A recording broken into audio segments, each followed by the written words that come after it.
Well, well, well. If Good it, morning, you handsome devil. it's none other than the incisive, decisive decider, Kurt Doolittle. Welcome to episode 2056, Kurt. Is that we're on? I just finished uploading the staff meeting. Yeah, but you didn't put episode number on it, so I took the next number. So that was 2056. Yeah, do you want me to name this one 2057? Yes. All right, then. You know what to do, everybody. Talking to you.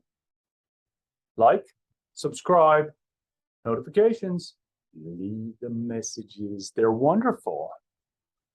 I enjoy reading them. I know Kurt does. I like the comments. I like everything, right? But what I love seeing is people's progress, because as you know, my greatest fear is that I won't be able to make it teachable, but we've seemed to have overcome that. So It's not that hard. It's not that hard. you say that. It just takes a minute. It's not that hard. It's really like, it's get over it. It's I'm working on this because I'm working on writing a paper today. Yesterday I was writing it. And it's like this. It's like, what interests me is this. And I came up with this, which you did not comment on. I wrote it in the Signal. That it appears that the universe is a difference engine, computing differences, and stable equilibrium are the output. Right, it's computing those differences that result in a stable relation, yes, which is an increase in energy and increase in mass. Right. So this came out because I was I'm studying social functions, and it's like the social function does not change when opportunity is expanding. It remains stable because there's no need to change or set relations because there's plenty of opportunity to be had. Yes. And what happens is when the opportunity becomes exhausted, the resources become less available, and that strains social relations. All right. And it is it drives us towards our intuitive biases as individuals, and eventually to moral outrage. At which point this is the difference that where the intuitions drive social change is in the compression caused by the exhaustion of opportunities. Correct. In this opportunity. So that's where we are now, and we're driving towards social outrage, and it's causing this disruption of social our previous social equilibria. Right. Can I refine it even further? That will be fine. I would appreciate it. So the positiva is that it drives change. The negativa is that all increases, all wealth increases that provide sustained increase in opportunity, right, tend to have a lifting effect, right, an economic lifting effect on the population. If this economic effect, manorialism, is sufficiently slow that families adapt over 2 or 3 generations, you can make the norms permanent. This becomes good in most cases, Germanic manorialism, and bad in other cases, Spanish wealth from the conquest of the New World. If you are in a position where you lift people up, and then the opportunity goes, that's when you have people falling to previous levels of what we would call purchasing power, but it's a lower status. And that's what makes them pissed. Right. And so if like it happens slowly enough, people will adjust. But if it happens fast enough, they won't adjust. So the basic problem with what we consider the use of fiat currency to push corrections down the road makes them larger, and so that the larger ones happen relatively quickly, right? And they correct relatively quickly, and it's incredibly painful. Whereas what we'd really like is to have a whole lot of corrections going on that were cheap at any time, that's what a normal market condition does, right? A normal market condition has an adaptive range within everybody can adapt without collapse of the, right, of whatever their organization and their network of sustainable production entails. So what we're having now is, of course, we artificially lifted an awful lot of people in the post-war period through the 70s into expectations and norms that they would have something. And those are collapsing. Now of course, the anthropomorphic question is of the left is who's to blame? Well, of course, the left says who's to blame is you greedy capitalists, whatever. It's not, they're not to blame, right? Who's to blame is the fact that we've artificially elevated people and given them false promise that a person of proletariat ability can perform at middle class purchasing power when that's not sustainable. And so, of course, they're angry. Well, of course, the conservative would say, don't put people in that position. The leftist said, give people that period of yumminess, even if it causes them pain later. And what they really say is, we'll figure it out. Well, of course, they don't figure it out. Nobody ever figures it out because it's not figure outable. You have certain things like the various corrections that the Roman Empire did to fix these asymmetries, right? And what we need, what you and I and others are doing in this group is we're saying, here's how we fix these asymmetries, right? But you have to do fairly radical change to affect these asymmetries.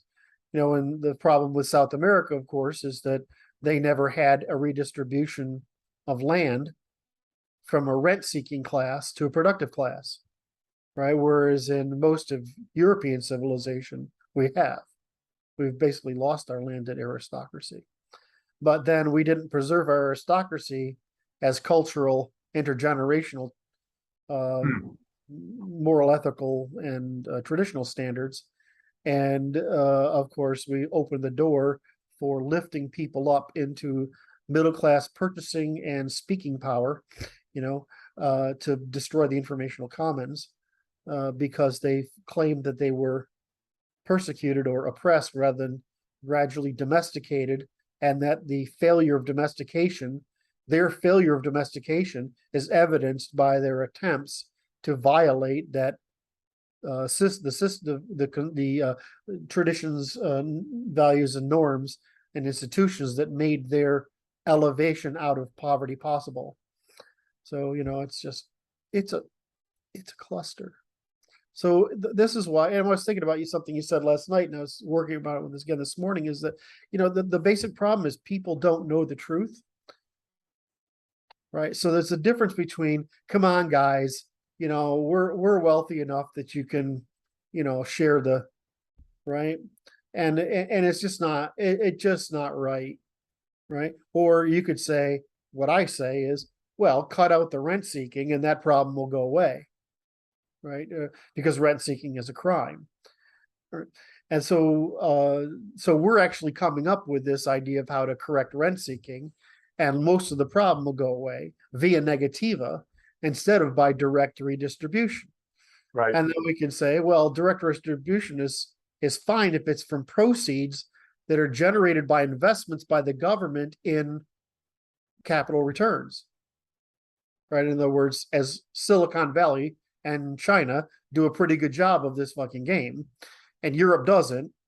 They only will invest in state-owned, what's effectively state-owned enterprises, but are privately owned, but it's really a state-private alliance. And America, we throw the fucking ball over to the entrepreneurs, and it turns out that's great, except that it was great during the early part of the Industrial Revolution. It was a very white country with very Germanic ethics, morals, and traditions, and that group outcompeted Europe because it was very cheap land and very cheap labor. But what's happened is we've sort of exhausted that, right? We've exhausted that, and now the cheap labor's over in East Asia. So we've exhausted that. So we're not in a position anymore where we can afford this idea that we can throw the ball over to the private sector because the private sector has all the money. Right now, we don't have the money. We only have the borrowing capacity, and the borrowing capacity is in the state. So what's happening is these rent seekers are taking pension, insurance, and various investments and the credit system from consumer credit system, and they're financing themselves instead of the state using that money, which is basically just savings, to finance investment and things that produce a return for commons instead of for a narrow section of the population. So it's a fixable problem, but why don't people know this stuff? Because they don't It's want. intentional downing of the ball in the educational sector, I'm afraid. Now you can say, well, here's what I would hear from a teacher. Well, I don't want to teach things that kids will go home and tell their parents they're schmucks.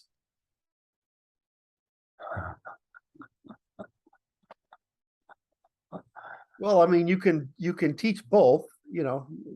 You're the generation that knows this. It's your job to fix this problem. It's not your job to go home and abuse your parents for being abused by a system. That's right. It's not, these are solvable problems. But we can't continue this non-educating people and merely indoctrinating them in this religion of oppression, which isn't repression, it's domestication. Right. That was a good one, Kurt.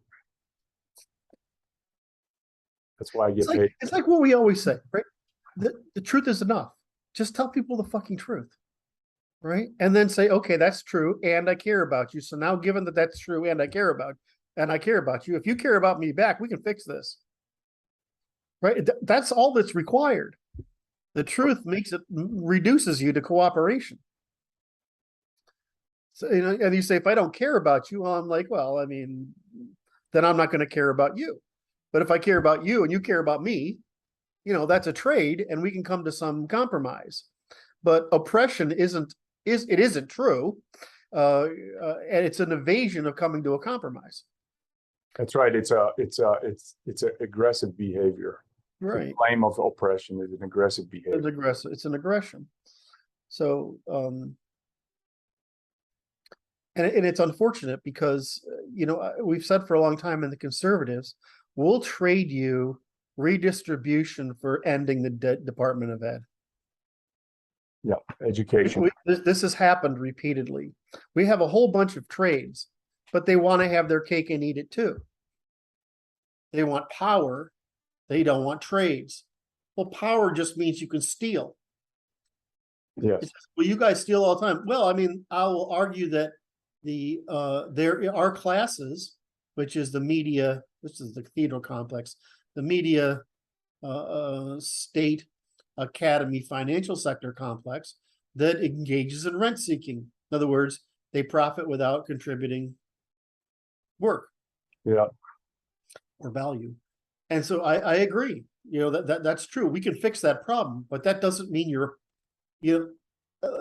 that doesn't mean you're oppressed by the people who work and pay taxes and run businesses. It means you're oppressed by the people you're trying to give power to. 1 second. I gotta turn the AC up. I gotta turn the coffee on, man. I just took a hot shower, so Oh, you're all set. You're a little bit over toasty, huh? I'm a little bit overdone. So we can, like you were saying, Brad and I were talking last night, and Brad was just one of these. Brad has a really great sense of humor, really, and so he's going off last night on how it's this. Once you understand what we're doing, the world is very simple. It's not hard. It's not hard at all. It takes a minute to get up to speed. And that knowledge is really empowering, because you can say what you're thinking and feeling. You can put it into words, and you can explain it to people through value neutrality, right? And so they don't get pissed. They might disagree with you. That's right. Might not, but they don't think you're a bad person because we use value neutrality. That's right. It's quite interesting. The problem is people are so mad right now. We're getting past the point where they care about value neutrality.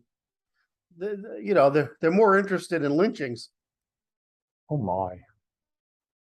It is a it's a thing. It's like we're being driven to the point of moral outrage. And the point it comes up because I was asked by a nice lady, because she doesn't like Mr. Trump, and I'm going to relay this story to the audience. She doesn't like Mr. Trump, and it's like it's not personal about Mr. Trump that he was selected and being used by the public. He's being used as the symbol of their moral outrage, Yes, the representative of their moral outrage, and it's like and the fact that he creates moral outrage in you folks is why the people like him. That's all it is, and it's like it's simple, and it's when I explained it that way that it's understandable to the person who heard it. Yes, and it didn't bother them, and it's like they just understand, and it's like that's interesting, and it's fascinating to because I was chatting because it comes down to this preferences, and I said the offensive thing about the left is that they are universalist, and they wish to impose upon the people who don't agree with them. They Yes. really truly do wish to oppress those who disagree. Right. Okay. Of course, and you have the libertarian section, which is guys like me. We're like, fine, I just don't want to live with you. Right. Right. I don't want to live in your world, but I don't have a problem with you living in that world. So right. we got to separate. Then you have the right that says we need to defend mankind against these people. There is something to that, however. It's like there is something to that, and it's like what's that mean? It's like there is a the expansionist necessity of expansion among the that group. They seem like they must try to conquer everybody, and they are continuously trying. Yes, it's aggressive submission, which is really a funny. I'm writing that down because it's ridiculous juxtaposition of words. Because if you understand it, it's ridiculous, but it does work, right? I mean, undermining. That's right. Does work. I mean, it's the question I still have open because I don't fully comprehend it is why do we put up with it? And I actually think that part of the empathizing, systematizing spectrum is we're actually colorblind. Okay. We can't see it. I mean, I don't see it. I know that when women are talking together, their behavior demonstrates that there's more information passing between them than I comprehend. Yeah, you don't know what's happening. I have no idea what's really going on. Okay. When they vocalize their ideas, I realize all of it's indirection. They're never saying anything what we would call facts and talk. Straight talk. And so I'm listening to that, and I'm like, okay, well, they're always saying if the person's going to react like this, so that I'm going to say it like this, right? They're always playing that game, whatever, and so, but there's an awful lot of information. Well, then we pass basically facts, right? I mean, what? How dull. Right, and so I actually the only thing I can think of, because I can't perceive it, I have to find some way of explaining it, is that the reason we put up with it is because we actually don't see it. Or we don't experience it is probably the correct term. Otherwise, what we should do is stop it at every freaking opportunity. What are you thinking? You're thinking I'm processing it. It's like a weird thing because it's like, okay,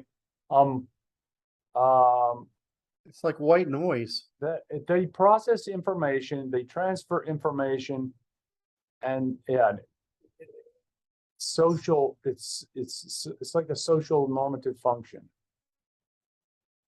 Yeah, and but the issue is the projection of destructive element into the society, destructive of the norms of society is problematic. and it is to be controlled, regulated in some fashion. Well, there's some norms that they create that are useful, like they create a market for affection that generally domesticates aggression in males.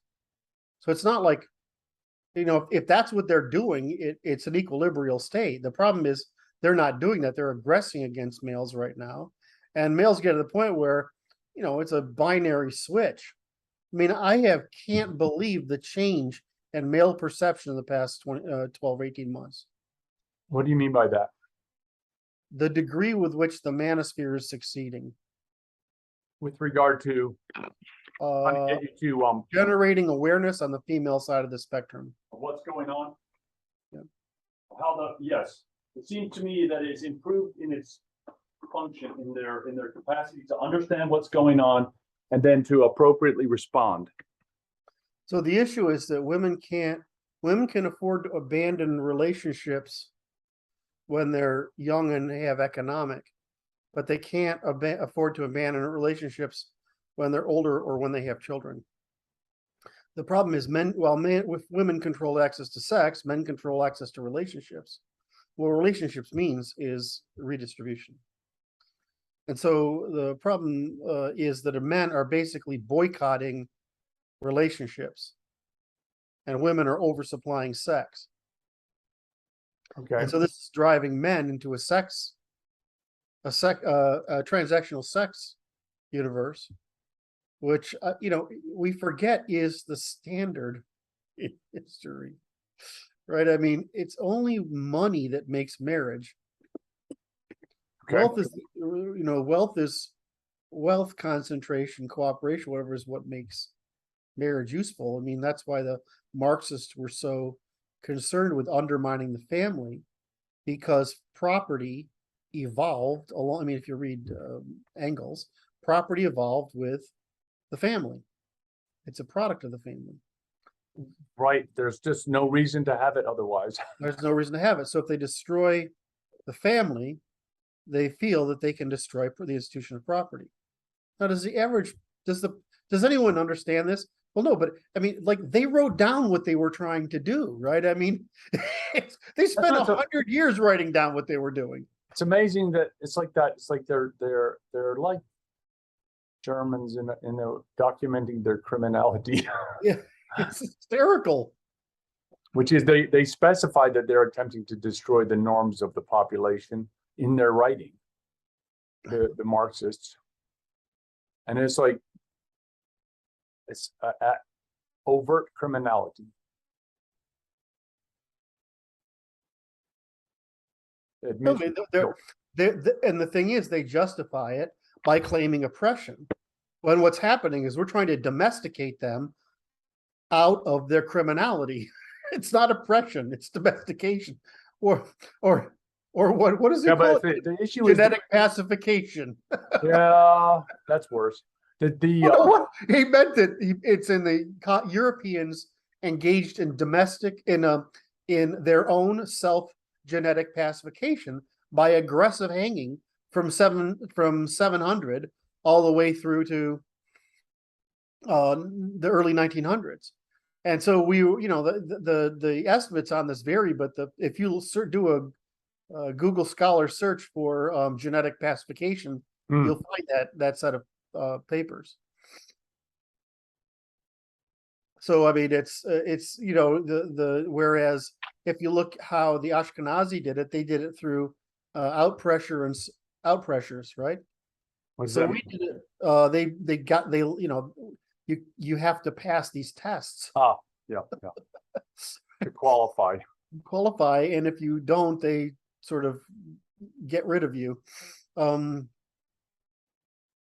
But in our civilization, we had to run by military means, not female parasitism upon the commons, and they specialized in parasitism among the common, baiting into hazard. So I mean, you look at the Chinese way is that they just, I mean, the thing is, it sounds bad when you criticize one group, right, or another group, but when you put all groups together, all Right. civilizations, say, how did they do what they did? Right. Everybody's doing the same thing by some different means in one direction or the other. Islam increases the rate of reproduction of the bottom. And it provides a means by which people with an average IQ of 85, which means way down to 70, or all the way up to maybe 100, they have this scope of things. That says you're only responsible for what you can be responsible for because you're only competent to be responsible for the spectrum of things.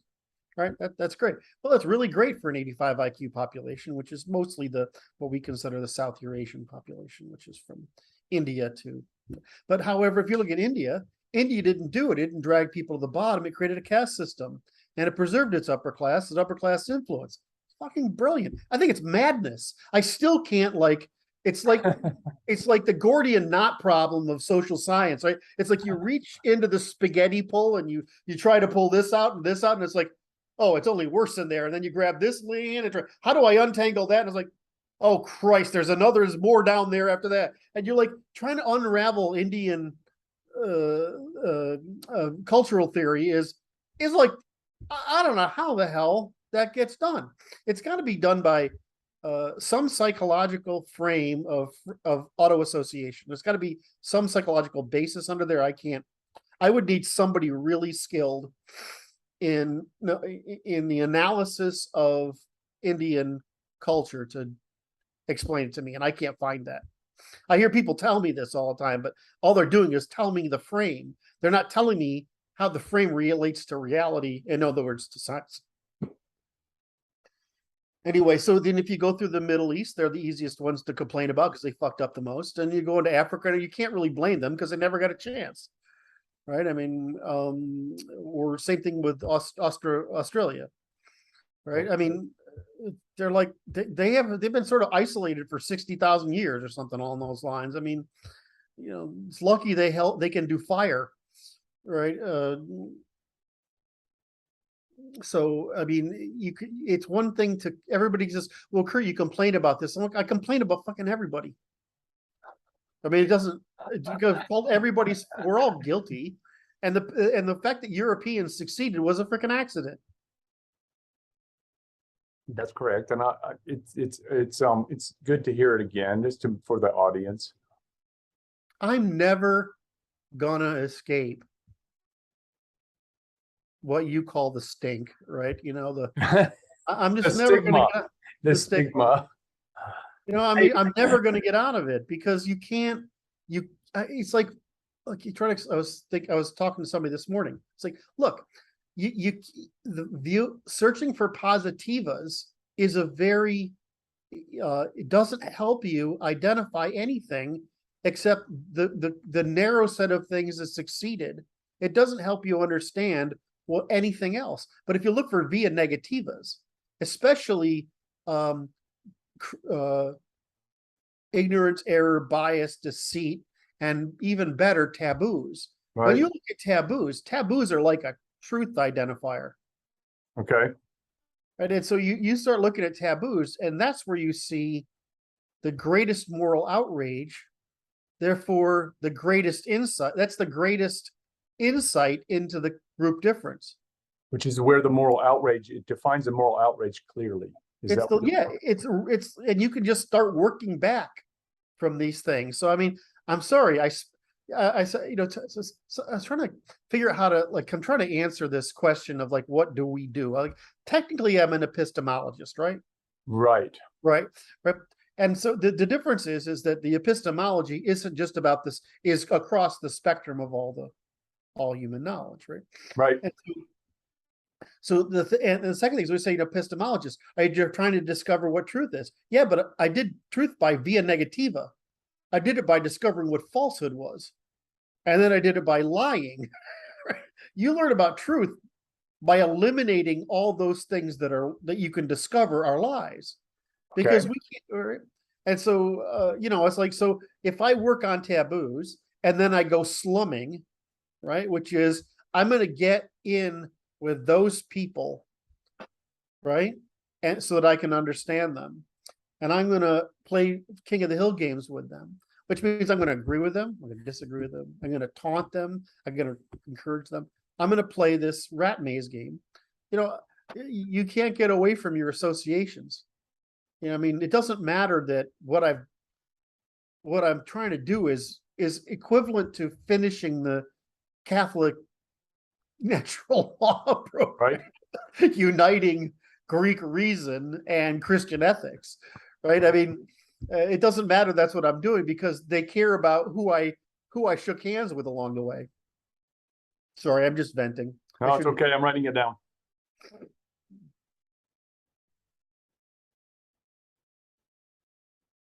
There's nothing wrong with venting. It's psychologically unloading. What are you pondering? Well, I mean, I'm trying to go back to, I can't remember how I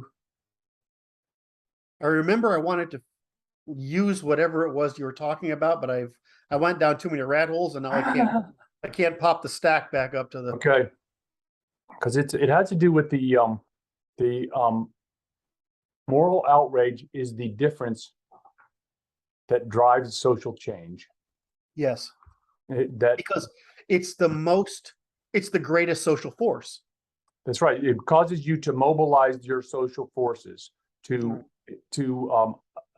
alleviate, to adjust to the discomfort of the moment, which Right. is resource scarcity and failure of cooperative function. Well, can because that's actually true, but I appreciate your help. I do appreciate science it. the refinement. Well, I mean, it's like you said this thing you sent me yesterday. It's like, well, I mean, I can only increase. In other words, you've identified the formula, right? But the problem is describing the variables. Yes. Right. So sometimes you need clarification what the variables mean. Yes, I understand. So, right. I mean, so that's the statements you're making are, I mean, my compliment to you is serious, is that you're getting so that you can produce equations in ordinary language. And it's amazing to me. I was thrilled with what you sent me yesterday. I mean, just blown away. So in the case that we say resource, that means what demonstrated interest. Okay. So the problem is that's the correct term, but only the correct term if you don't think it as the traditional classical economists as physical resources. It means any possible demonstrated interest. That includes opportunities. Yes. It includes norms. It includes relations, Yes. alliances, network, sustainable production, trade. It includes your neural economy. Yes. Right? So when we say resources, it means it can be like anything. Even time. What? And time. Yeah, and time. It means anything that you would need to do to adapt to a new circumstance, right? Yeah. Or any loss you would incur by the pressure to adapt. That's right? right. So I mean, so when Brad says resource here, I want to point out that when we talk about property, resources, capital, we use the term demonstrated interest. That means the evidence of all those things that humans invest time, effort, and accumulated effort, which is what we would consider assets, into in order to obtain an interest. In other words, some use of this thing for the future. And what Brad and I always do, and Brad is very good at reiterating this, is that, you know, IQ is basically a measure of your neural economy, which is the rate of adaptation that's possible for you. Right. And so what we all do is we always try to maintain our neural economy. Right. And so I'm trying to stop saying right. Yes. We always try to maintain our neural economy within the spectrum of this is interesting, or at least enabling me to act, but it isn't exposing me to risk, stress, or fear, disabling me from action. So we have this what do you call it? It's the stable equilibrium we like to stay inside. Yes. A sort of which is a reflection of our body's homeostasis. It's just our emotions, our minds and our emotions are telling us this.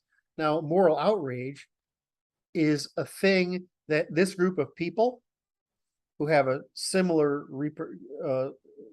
reproductive interest, a similar neural economy, right? These people develop moral outrage, a sense of injustice, which basically means a sense of irreciprocity. So that's what your brain is doing. It's saying there's a loss in my inventory, or is a threat to my inventory of capital, of demonstrated interest, whether it be my neural economy or my house or my investments or my family or my friends or my work. It doesn't matter. So we all try to stay within our working area. The difference is some of us have a really wide band.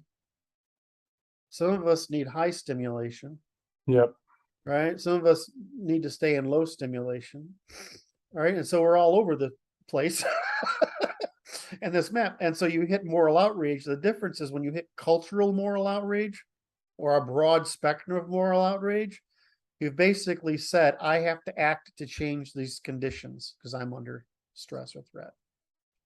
Right. You can also have the positive version where I can act toward a Caesar of a new opportunity. I can. I can. I see. All right.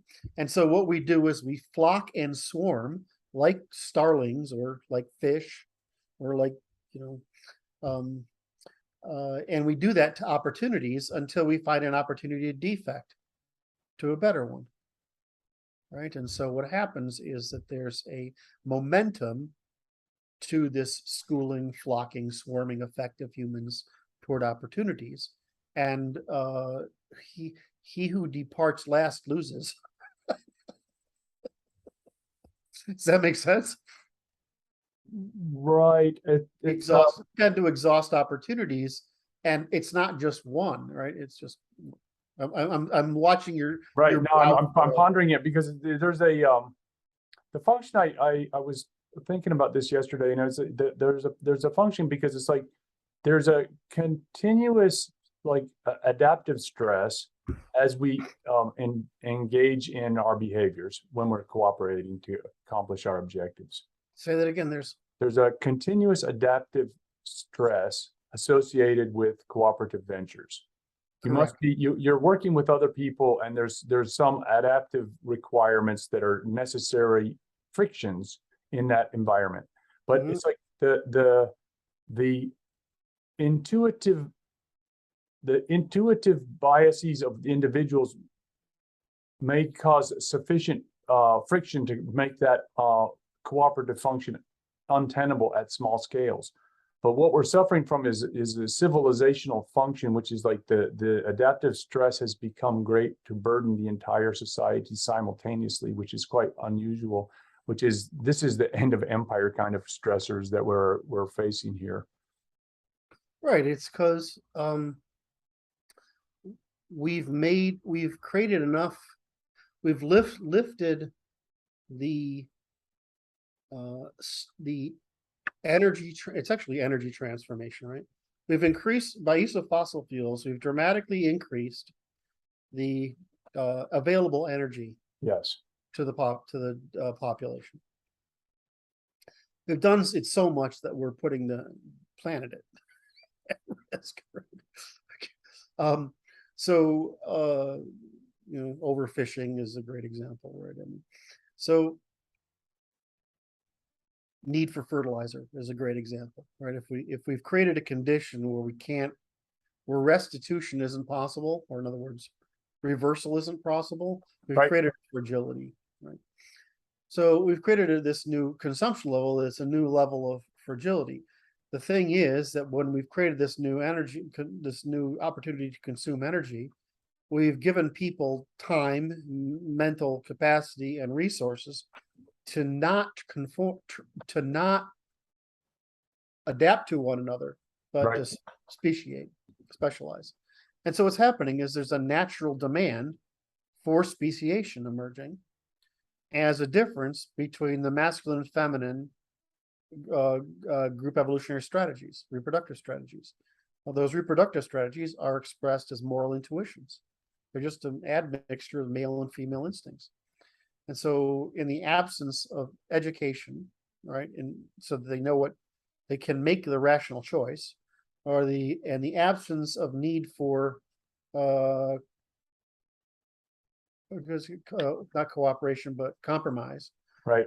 And the people don't see a need for compromise. That's because the feedback loop is so long, right? By creating this is Hayekian triangles. I don't know if you know what that is, Okay. guys. But if you understand that production cycles get longer, right, with more and more complex, Right. the problem is the feedback cycle for a production cycle is really It's long, so it long. causes there to be some psychological or intellectual disconnect. Right. So this is the problem with generations, right? Is the production cycle for generations is long enough that the information necessary to create the third generation is lost by the fourth. Yes. Right? Does that make sense? So you have that's why cycles repeat. Yes. Is because the norms, traditions, values, understanding, and metaphysics of generations only lasts as long as the last living person experienced it. Right. And that's why they won't let us teach history, is because they want us to forget those traditions. And again, that's the reason they do this stuff. They do it on purpose. So they've also taken tremendous advantage of the fact that we lost confidence during the First and Second World Wars, whereas before that it was obvious, and it's true, that Europeans are most evolved. Most evolved physically and institutionally and cognitively. When we say physically, this is hard because technically speaking, the East Asians are more neotenous, but they're less dimorphic. Whereas Europeans were not only neotenous, but dimorphic. I want to address this loss of confidence of Europeans as a talking point. It's interesting because it's like this. The decivilization of warfare occurred in the 19th century, and it culminated in the 20th century. The demand for non-negotiation, unilateral victory, absolute destruction of the enemy, as opposed to a negotiation for peace. I thought you were going to go different. I agree with your conclusion. I misunderstood your original premise. The issue is this: it's like the decivilization of warfare. Yes. Destabilized the agreement among the leaders of the West that had been previously existing, because of what we call it, unconditional nature of the victory that is required by the new terms of warfare, based upon this uncivilized influence upon warfare by an uncivilized group that's imperial in its function upon Western civilization. So the acceptance of the influence of the betas caused this to be the case, and was necessarily destructive of the agreements that were made between the leaders of the West. So of course we lost our confidence in them, because they failed to remain civilized in the face of this beta challenge, which is to say we need an unconditional victory. We're not going to negotiate. I think that's one axis that you're correct on. I think there's what does that smile mean? I think it's funny. It's like that there's more than one axis. I'm sure there's more than one axis. Yeah, I'm agreeing with you. I appreciate that. There's one axis. The other two was that the Jewish Marxist whatever counter-revolution against Darwin and Nietzsche was structured as a new religion of salvation, secular pseudoscientific religion of salvation, still going on. Right. So that provided an alternative. And the immigration of these hostiles into the West, or from Eastern Europe in particular, allowed them to perform sedition from within under the pretense of plausible deniability, under the pretense of of their innocence, And so I think you have the thing that was right about what you said is this industrial revolution scaled. In other words, Napoleon's invention of the total war by the state was bad enough, but you add industrialization to it, which means now you've brought the whole people and the economy, you've mobilized everything. That means you have to destroy everything in order to win, right? And then you combine that with, okay, we've been raided by the, equivalent of the Muslims out of the desert, right? Except we've been, and the equivalent of Jewish Christians into Rome. We've had all three of these things happen at once, right? We had an invasive species, so to speak. We had a religious conversion, and we raised the problem of warfare to total destruction and total defeat. Instead of just, you and I are princes, right? These are our glorified manners. We're going to go bully each other in physical terms, the way entrepreneurs bully each other in economic terms. And, we can only experience so many losses because we just don't have that much capital.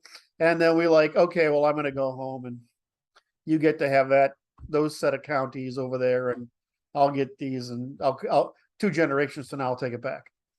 Right. I mean, it's just, we forget that warfare in Europe is an entrepreneurial. It's basically entrepreneurship when you're under agrarianism. And so market competition by force under agrarianism became market competition by economics and finance and productivity under the industrial world. So I'm just saying that you're absolutely right. Now, what I want to work in there, excuse me, I had to do that so I can ask you about betas. Okay, what about the betas? Because I'm not sure I got that. What's All right. that? So, well, this is one of your things you're working hard, which is you're clearly associating what we will call the clerical class or the credentialed and talking class, what I call them the clerical class, as betas. And the issue, they function in a beta state, which is they're providing services that maintain the social structure. But what social structure? The problem is they become power seekers. That's right. That's the beta. That's when the betas become ascendant, which is when they stay. Doesn't matter who the alpha is, and they see the alphas as disposable and fungible and don't care about them. So that's when a clerical class becomes an administrative class. That's what the administrative state is, what you would call it. It's their permanent fixture. I just want to make sure I understood how you were framing. That's how I mean it, because it's like so in Mesopotamia, they will have created the stable social structure that is taxable, but it requires alphas to provide security and muscle to make sure nobody defects within the bounds, right? And so that's it doesn't matter who the alpha is. So they see the alphas as disposable because in 4 generations, they're going to get tired and weak and get replaced anyway. Yes. And so it's like that. So they basically we're talking about the White House and the Congress staff, congressional staff, and our bureaucracy. Same thing, right? It doesn't matter who the elected bodies are. They don't mean they're like alphas. They just come and go. And so the will of the people has been subverted by this group in the United States, because they consider themselves to be they act as the keeper, or they have ambitions, and we don't want them to have ambitions. We want them to provide services. What they have developed is ambitions, and what worse is they consider their peers in other states their customers, and the citizens their employees, instead of their service providers.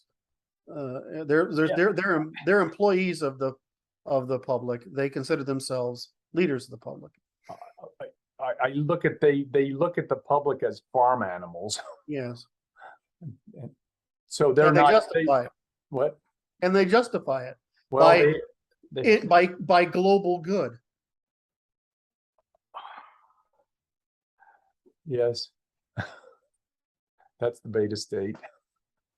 You know, and our ancestors worked so hard. If you get a chance to see what if Alf Yeah. hits Yeah. his recent video on the nine, he's doing 2 videos on the 9 nations of North America. Yeah. And of course, you know, he starts out covering New England. That's my ancestors. Yeah. And I really like that part because he actually positioned it truthfully. They're just one of the groups that settle America, but we've created this myth that they're the founding. Right. But the thing about those people, which is definitely true, because I can see it in what I was taught growing up, is if you're not working, you're evil. That means there's no rest, there's no play, there's no sex. You know what I mean? You need to be working. If you're not working, then you're the devil's plaything. Right. And what that really means is they drive a responsibility to every single soul. I mean, my grandmother always would tell me this story. At 4 years old, she was knitting mittens for the lumbermen and selling them outside the farm at 4. We can't get a 4-year-old, you know, to have an attention span longer than it takes to eat a Pringle. You think about bookbinding is the other example that people bring up. They use little 5-year-old girls to do bookbinding. Why? Because their fingers are small enough. You know, they didn't treat children as children. You were just an adult in training. Right. And so we push responsibility down and we wonder why people are irresponsible. It's a natural state. They wish to be irresponsible. It's okay to say, well, you know, we want to have vacations and, you know, joy and whatever. But, you know, when you've got a lazy boy and at least, I mean, I shouldn't be complaining because I'm 25 pounds overweight right now. But I mean, you've got a lazy boy and a remote control and a 6-pack, or right. You're out there paying the pink tax and everything so you can have 19 layers of makeup to hide your genetic defect, to put a mask on to obscure your genetic defects. I mean, or, you know, God knows what other virtue signaling you're chasing. I mean, it's kind of got, you know, that's not constructive. It's just like taking drugs. It is taking drugs, really. It's just naturally produced drugs. That's right. That's right. And the people say, well, why shouldn't they? I'm like, that's okay. But if you're going to check out of responsibility for private and common, you've checked out of opinion about the private and common. That's okay. If you want to be a child, that's okay. But you can't have say, because the whole point of having say is to make sure that enough of us are responsible to keep your luxuries flowing. I don't mind it's like I say, I love hippies. I love that group of people, right? I love artists that live poor, right? You know, I love all these people. Why? Because they're happy, right? You want to get high, have sex, live simple, right? Just only work as much as you need to. Yeah. If you're saying, wow, this is fucking awesome. I'm glad there's somebody out there working 100 hours. You know, these CEOs and these upper class guys are working 100 hours a week to make all this shit work in this world so that we get to be able to have this luxury. That's great, but don't complain about it. The people who complain about it, they're just nuts. I mean, they have no idea how hard it is. I mean, you can't, most people. Wait. I want to refine that a little bit too, which is that you call them nuts. They're really just mad men, they're angry people. There's no reason to be complaining. It's just you're venting some element of madness. They think it's virtuous to be mad. They've made the via negativa virtuous, where the whole point in Western civilization is you can do anything in public you want as long as it's positive. Right. And so we try to direct all human behavior to positive ends. You know, it doesn't matter if it's like, I always think of Ukrainian girls dancing and, you know, Russian kids going to door and singing carols. And, when we were kids, we were told to do all these good things. Well, this is just ritual. It's ritual to make you express your agency positively. But what they've been told is you can be a lazy, opinionated, useless, complaining fuck. And that's virtuous. It's not. It's just criminal. Right. It's creating negative atmospheres. Yeah, it's undermining. You're undermining people who are frankly better than you.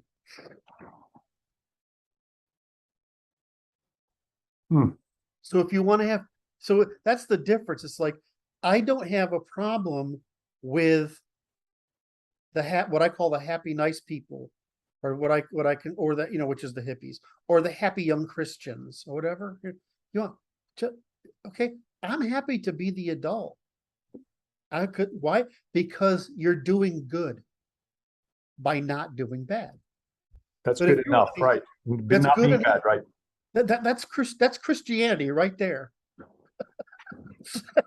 You virtue is in not doing bad and in basically extending love.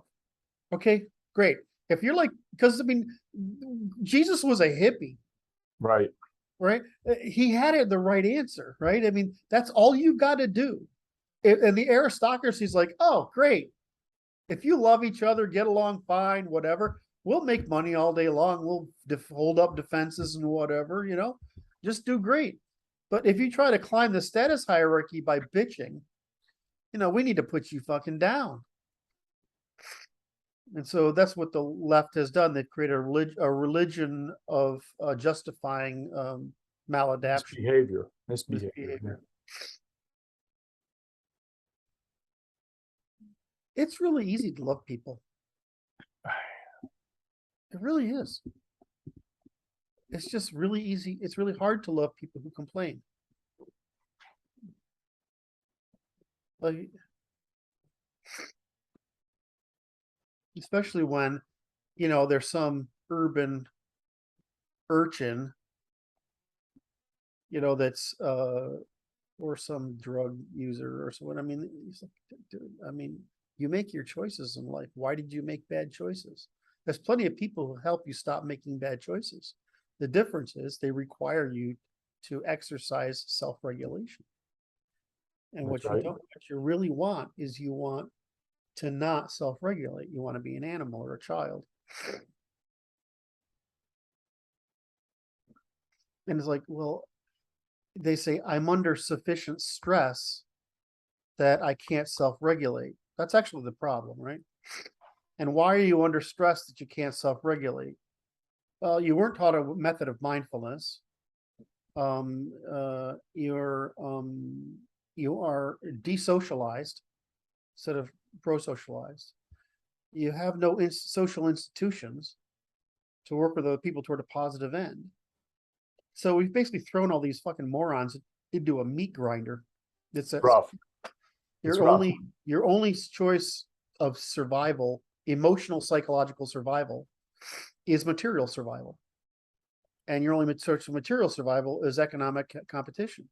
Meanwhile, you're at the bottom and we're importing a whole lot of people that make it impossible for you to get a decent wage for a job that is just even service. So we're just fucking those people over. That's why I say the left, the underclass left isn't wrong. They're just misguided. Right? Well, no, that's not quite right. That's not quite right. Well, they're not misguided. They are weaponized and led against good. Yes, but hold on a second. What I meant was, thank you, is the fact they're complaining that they're not incorrect. They have a reason. They have a reason to be in social strife. There's no question about it. They have a reason for political complaint. The problem is their solution is wrong. They're not. If they're not, nobody's offered them a better solution. Well, we are. Well, I know, but it takes a minute to get the message out there. There's no. That's correct. So but this is the underclass in the West. Underclass has a reason, is reasonably upset. Yes. And rationally upset. And and it just is not, the demand for satisfaction is being utilized by enemies. Correct. Their discontent is being weaponized by what you call betas, That's right. in order for those betas to obtain power that they cannot earn by reciprocal means. In other words, by production, distribution, and trade. Right. For the involved. purpose of controlling the state, to Yeah. do that for them. Mhm. When the reality is that the truth is conservatives don't know what to do because their solutions are archaic. Right? In other All words, right. right? And so you can't, it's like trying to tell people Jesus will save you. And like you can't, the rate at which organized religion is collapsing down to what's probably its maximum possible is like a quarter. Okay. You can't use that. You have to find something else.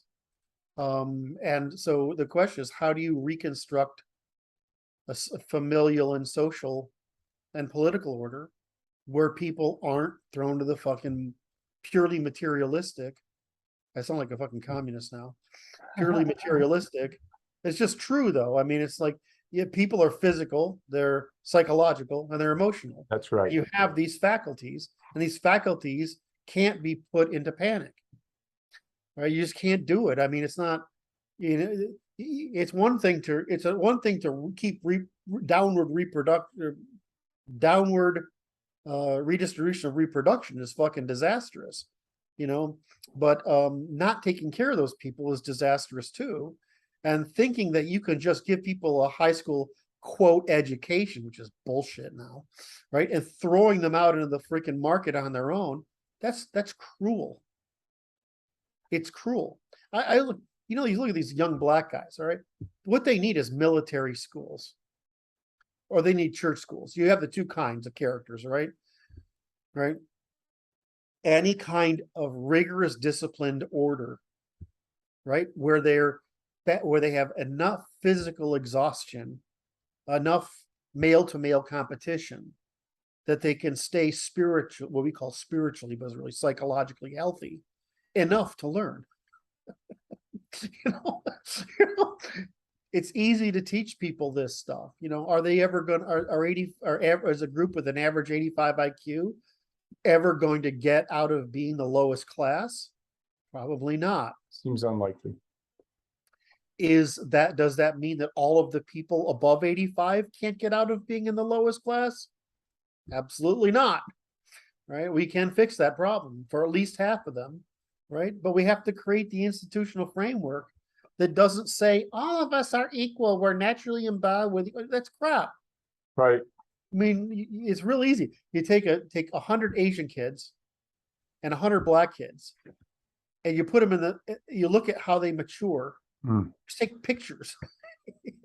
It's easier if you listen to them, but take pictures or videos of them every year from age 5 on up, which was what happens at school. And it's like, and my kid's a little more toward the Asian side, and your South Eurasian is more toward the African side. But it's just four subspecies of man, which is basically 4 stages of neoteny. And, we just mature at different rates.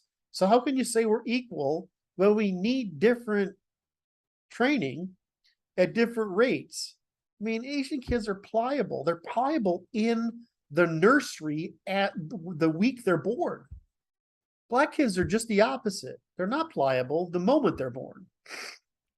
Now we're sort of a little toward the Asians. I mean, you got to understand the difference between, I don't know which direction is which, but the difference between Africans, South Eurasians, Europeans, and East Asians is huge. I mean, in other words, East Asians, neoteny is far more than the rest of us. So, I mean, saying that we can educate them all the same, no. It's like the same thing with putting these kids that are special ed needs in a classroom. I would have to quit school with my level of autism. I couldn't. It would make me, I mean, it made my kid aggressive because he couldn't stand the chaos.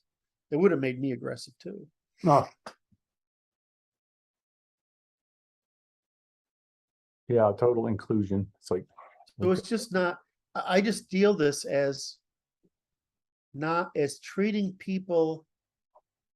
They say it's equal, but you're not. You're treating people as machines.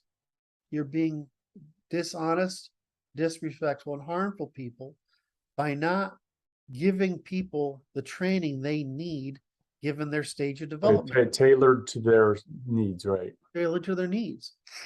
You know, it's like and the problem is if you lie to people that we're equal, right? It's easier to say we all mature at different rates. Some of us will get there at 15 and some of us will get there at 40, right? It doesn't matter, right? We don't get to choose it, right? I mean, most men mature, maybe 24, 25. Most women physically mature or behaviorally mature earlier, but they don't rationally mature until 40, at least 36. So I mean, we're all fucking all over the place.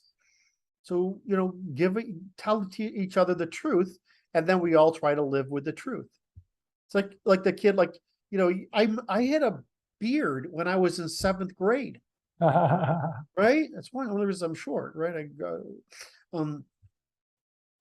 But other kids, I mean, they didn't get it till freaking early 20s, right? So my chest got big by the time I was a freshman. Other guys don't get their chest until they're in their 20s.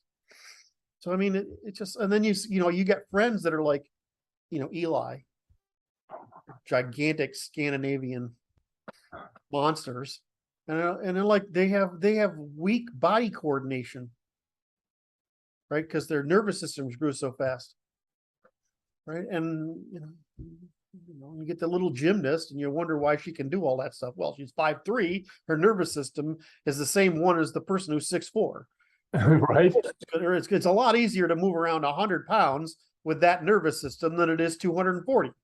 I mean, it's why an elephant's really slow and has a huge brain. It's not so we can think, it's so I can organize all that shit. All right. Oh, All good. It's a challenging moment we're in. It's challenging. Look, I'm going on too many rants here. Sorry, bro. I was worried this morning because I got up and I'm like, I don't know if I can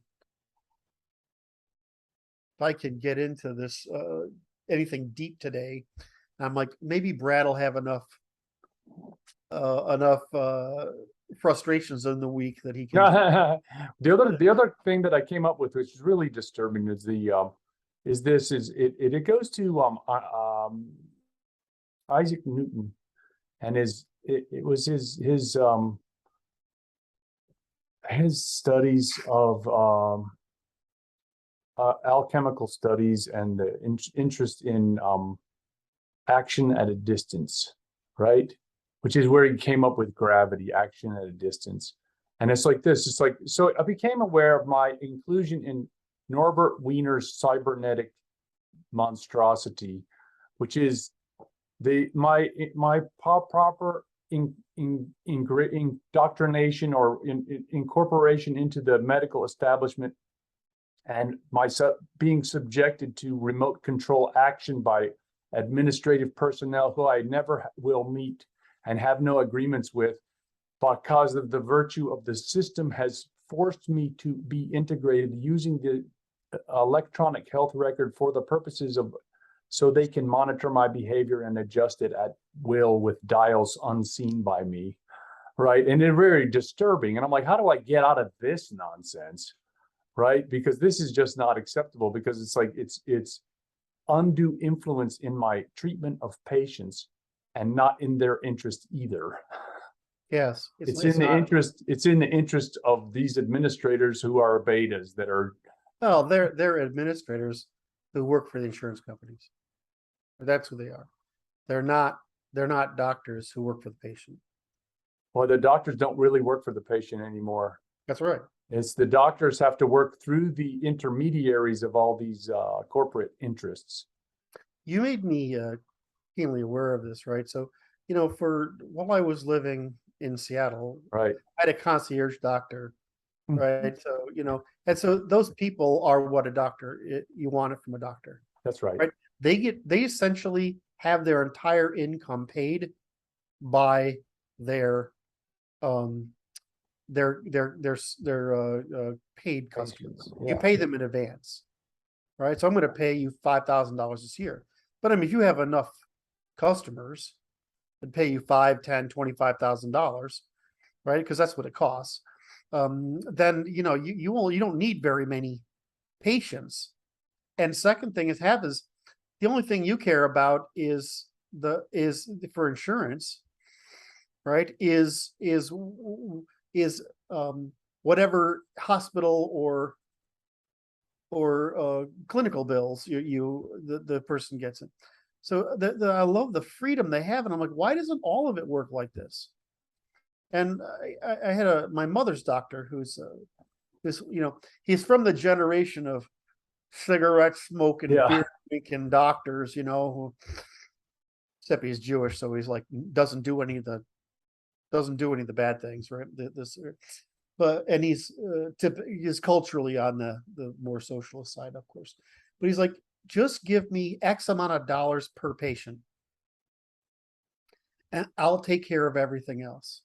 He says, I don't need anything else, right? Give me X amount of dollars to care for my per patient. He's basically saying, have the government pay the concierge fee, right? So that I'm free of this administration. You guys can deal with the medical costs, in other words, the medicine costs, the materials costs, the hospital stay costs. Great. I don't care about that. But I want to be free to manage my patients as I see fit without interference. And I'm like, that just seems pretty right to me. I mean, how many, if you were an independent practitioner like you are, Yeah. and you could have the maximum number of patients you really, Yeah. what would that number be? It's not that many, and it's like it can be a lot. It depends on how much acuity there is to their care, right? And it's like it could be large number of very low acuity patients. It depends. It's like there's an actuarial function, which is like how often do they need someone to take care of them, right? Yes, exactly. How much time do I want to spend doing it? And it's like you can take care of a lot of people that are fairly healthy and try to keep them healthy. So let's take the bottom and top. So you could take care of 1,000 people easily that are healthy without any trouble. I think that would be even a low number of healthy people.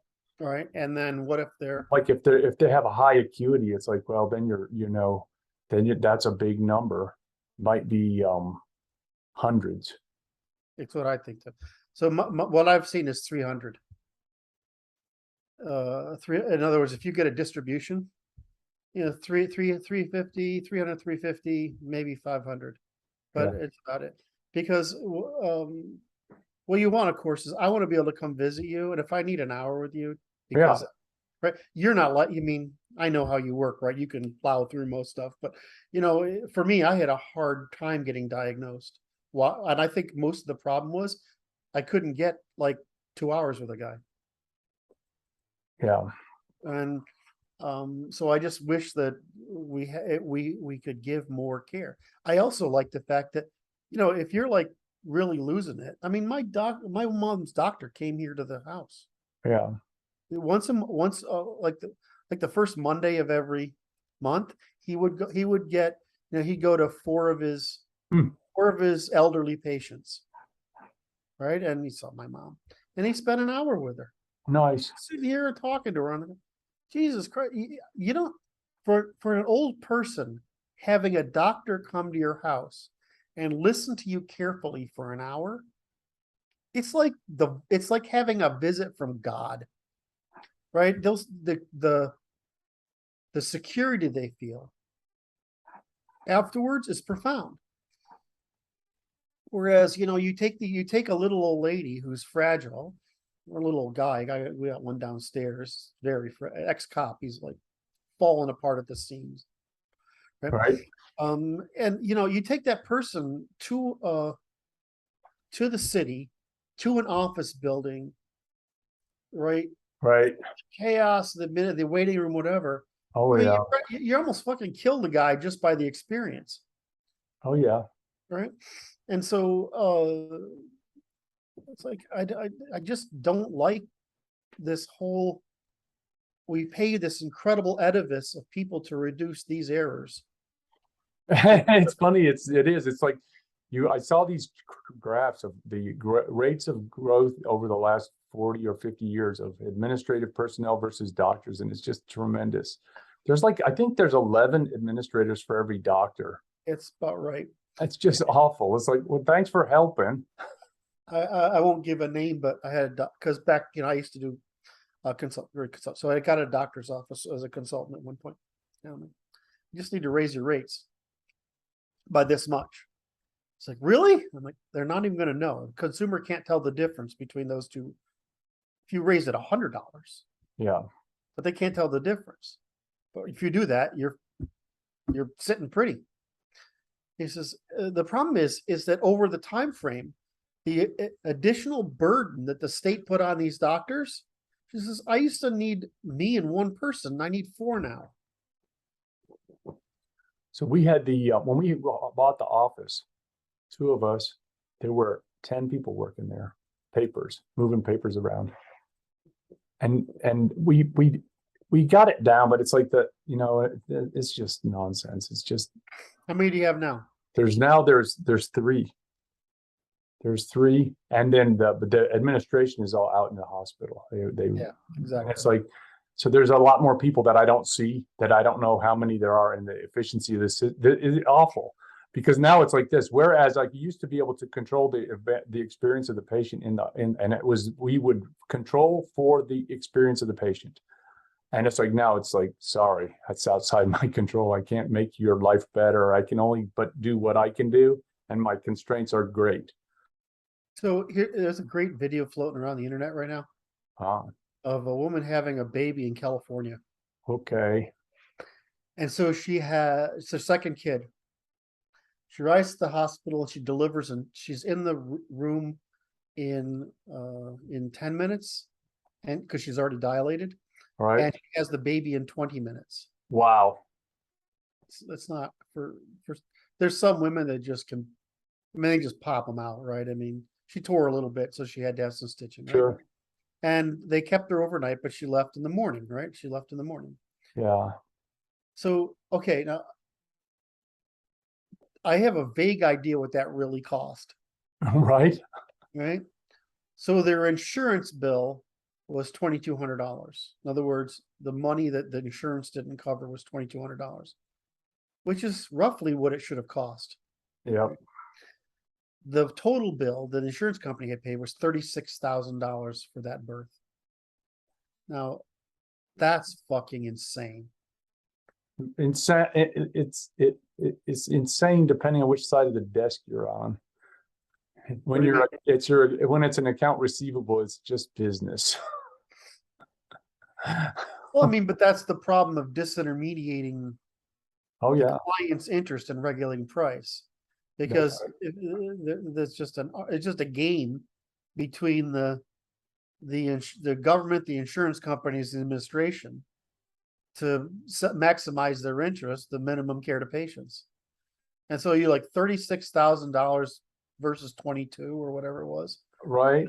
That's like, wait. No, the kicker that this is important is that the most important part of that is that the hospital is obligated by federal law, if they take federal in Medicare, that they're obligated to not charge anybody any different. So if you came in as a cash paying patient, they have to charge you $36,000 as well. And it's just, so it's like it mandates rent seeking. So let's just run with this. So because I like this and the audience will love it. So what for the same thing, why would you charge a Medicare person more or less? You can't. No, I'm not asking that you can't. I'm saying, who would you charge more or less if you brought in a cash patient versus a Medicare patient. You would charge the cash payer less, right? Or not? It's like that you would negotiate with the cash payer, right? But it's like this, it's like the law mandates that Yeah. you maximize the rates for everybody. And it's Yeah, like I know what the law meant, but I'm asking, independent of the law, what would happen? If somebody came in with Medicare and this law, nobody would be able to pay $36,000 for the use of the room for a night. It's ridiculous. It's just, and it's like, it's just rent seeking. right, so this is my argument, right? I mean, whether it's 2,200 or 5,000, it's not that much money. Yeah. And when you go up into, but why is Medicare so expensive? In other words, why do you have to charge so much money? Why do you have to charge $36,000? Oh, you don't. But that's how much they'll pay. So you charge as much as they'll pay and then some, because you're going the purpose of the game from the office point of view. So the provider's point of view is to make the insurance pay as much as they'll pay. Because if I charge less than, if Medicare is willing to pay, say, $36,000, and I only charge 22, they'll pay 22. They won't pay what you ask for, but so you always ask for more, but you're not allowed to ask for less from anybody. So the point I want to get to is, when you're in a bureaucracy and you're asking for a budget, you always try to maximize your budget. So there's no difference between the bureaucracy that the state creates a malincentive for, and the bureaucracy in the private sector the state creates a malincentive for. And the only solution, Wait, they don't necessarily, they don't just create the malincentive, they mandate it. They mandate it. Whereas the reality, I find this just makes me crazy.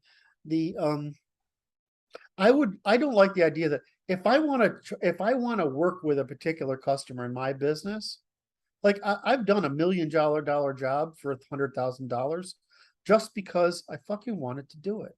It'd be great for my business, right? I'm going to win the work. The people will enjoy working on it. And I'll make the fact that I did this fancy job for a fancy customer and it's going to produce fancy results, I'll just use to sell 10 more jobs this year, right? I mean, why can't I do that? Right? And in a medical profession, why can't I fucking do that? You know, I mean, it doesn't make any sense. I mean, the thing is, what we don't want anybody is to use $10,000 for a $2,000 job. So how do we prevent? That's the problem, right? How do you prevent the guy? Because Medicare is full of scams, right? So wait, I want to go down that road a little bit, because it's like what they did was they found out that it costs more than $1 to recover $1 worth of theft. So you should let them steal some stuff because it's not worth chasing it, right? Which is like, okay, so it's just the malincentives upon malincentives, and now we have bureaucrats looking at bureaucrats, and it's just nonsense. And it's like, what is the purpose of it? It's like the giant make work program, right, at the public expense. Whereas, you know, if you had the Singapore model, right? I can negotiate that price with you, right? The government's going to pay a percent. So if I get a lower, the government pays less. If I get higher, if I pay more, the government matches, right? So and if you have less money, they pay more, a bigger percent. What's happening is the patient's controlling, right, the pricing. And it's also treated like an account. So if, like, you know, I want to give it to my mom, right. So it's transferable. That's interesting. It's transferable. So I can, you know, families can pool, right? You can also add more to it if you want, right? I mean, it's just an account. And so basically it's a government subsidized savings account. Yeah. And so that works. Now, so how would corruption happen in that? People would take advantage of people who don't understand. Yeah.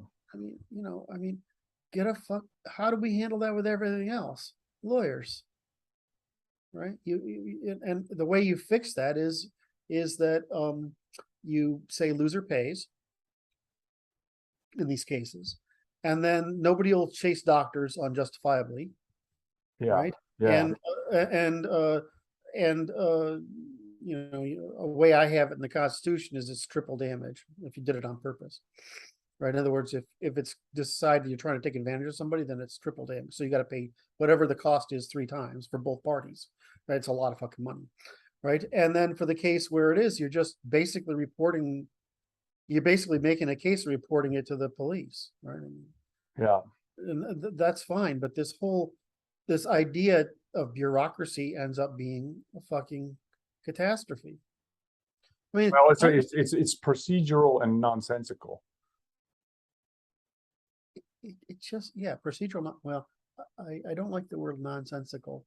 I know. I'm going to stick with it creates it's a machine for generating malincentives. It's intent. That's the intention of it. That's the intention of it, right? You call them malincentives, but somebody's doing it. Well, no, but I agree, right? I mean, that's what a malincentive is, right? I mean, malincentive, and you're seizing the opportunity. It's just like which side of the coin you want to talk about. There's a malincentive, and I seized it, right? I have an opportunity to create malincentives. I'm going to so that I can seize them, right? I mean, it's just an opportunity, right? Yeah, it's an opportunity. I can generate the opportunity, or I take advantage of the opportunity, or I can do both. Right. It's awful. Right. And that's what I see. And that the issue is, so I'm approaching my issue is being part of that machine of the establishment medical order is to the point of I'm at the verge of moral outrage. I was gonna say that's where you are now. It's outrageous, man. I'm like, this is just okay. I'm tolerating it, but it's wearing thin. And they talk about this. In fact, I have a book on it. It's like preventing physician burnout. And that's like, because the physician burnout is a problem because you administrative guys you're outrageous, and you're driving the doctors to outrage. And you call it burnout, really it just, I'm done with you people. Yeah, they're not burned out. They're outraged, and because they're not going to work with you. It's defection.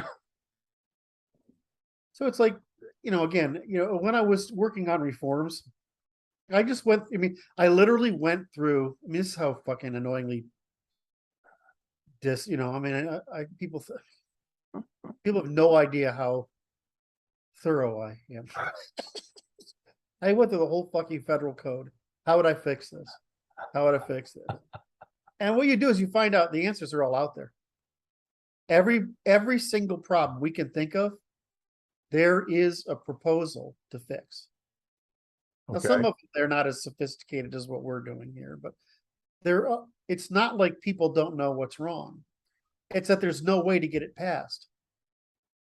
There's no way to get the reform through Congress. That's because the system is functioning well enough.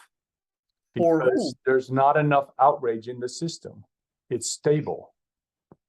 Right. And so that's our system of first past the post is guaranteed to set up a majority minority party that have to constantly shift between the two of them or hold power. So it's basically to create stability. Well, that's great. I mean, theoretically, that's a resistance to radical change. Great. But sometimes you need radical change, not because you want radical change to the system, but because of the accumulated defects in any particular area of it.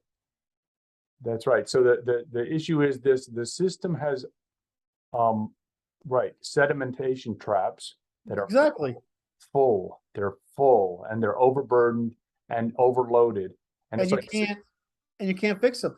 They're not. The reason is any sedimentation trap that's sufficient to persist has so many demonstrated interests behind it. No, there are so many special interests behind it that they can defend against correction. So it's like, how do you fix the teachers' unions? Well, you have to wipe them out is how you fix them. What you do is you just defund the schools, or you put the Right. school funding with the kid and not with the school. Correct. And how do you fix medicine? You put the funding thing. with the patient instead of with the institution. That's right. So so redirecting those capital flows is how you do it. And it's like, that's what's coming. I think that's what's coming. I think the great reform is going to happen when the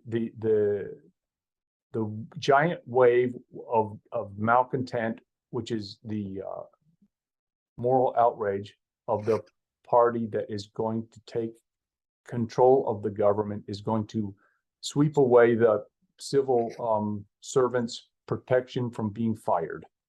Yes. That's what's going to happen. And they're going to get fired. And then they can take it to court on their own dime later because they've been fired and they're not getting paid. That's what's going to happen.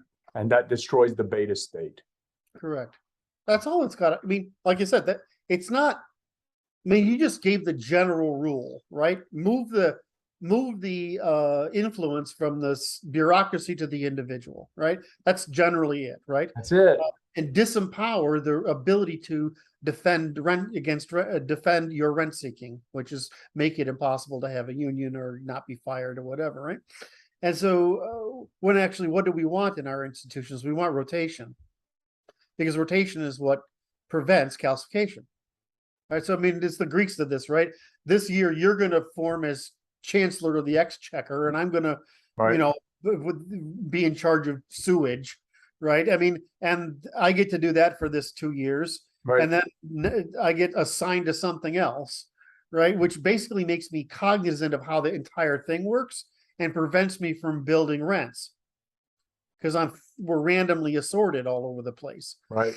You say, well, that degrades competency. Very unlikely, because none of this stuff is that fucking hard. It's like that you're overestimating the competency of those in charge. Yes. And so the rent seekers the current rent seekers, I should say. So, like I said, you identified the general rule, but the point I was just trying to add is that, yeah, we know what the general rule of correction is. The problem is we have no means of getting it through a first past the post system. Whereas if we had a multi-party system like the Europeans did, which is a different representational method, we could have a different thing. We would be able to get reforms through, at least some of them, but we would lose the necessity, we would lose the utility of being more difficult to undermine in America, like Europe is has been easier to undermine. So I mean, okay, you know who's the best prevention against undermining in America is the freaking fundamentalists. I mean, you can't fucking they won't fucking take anything.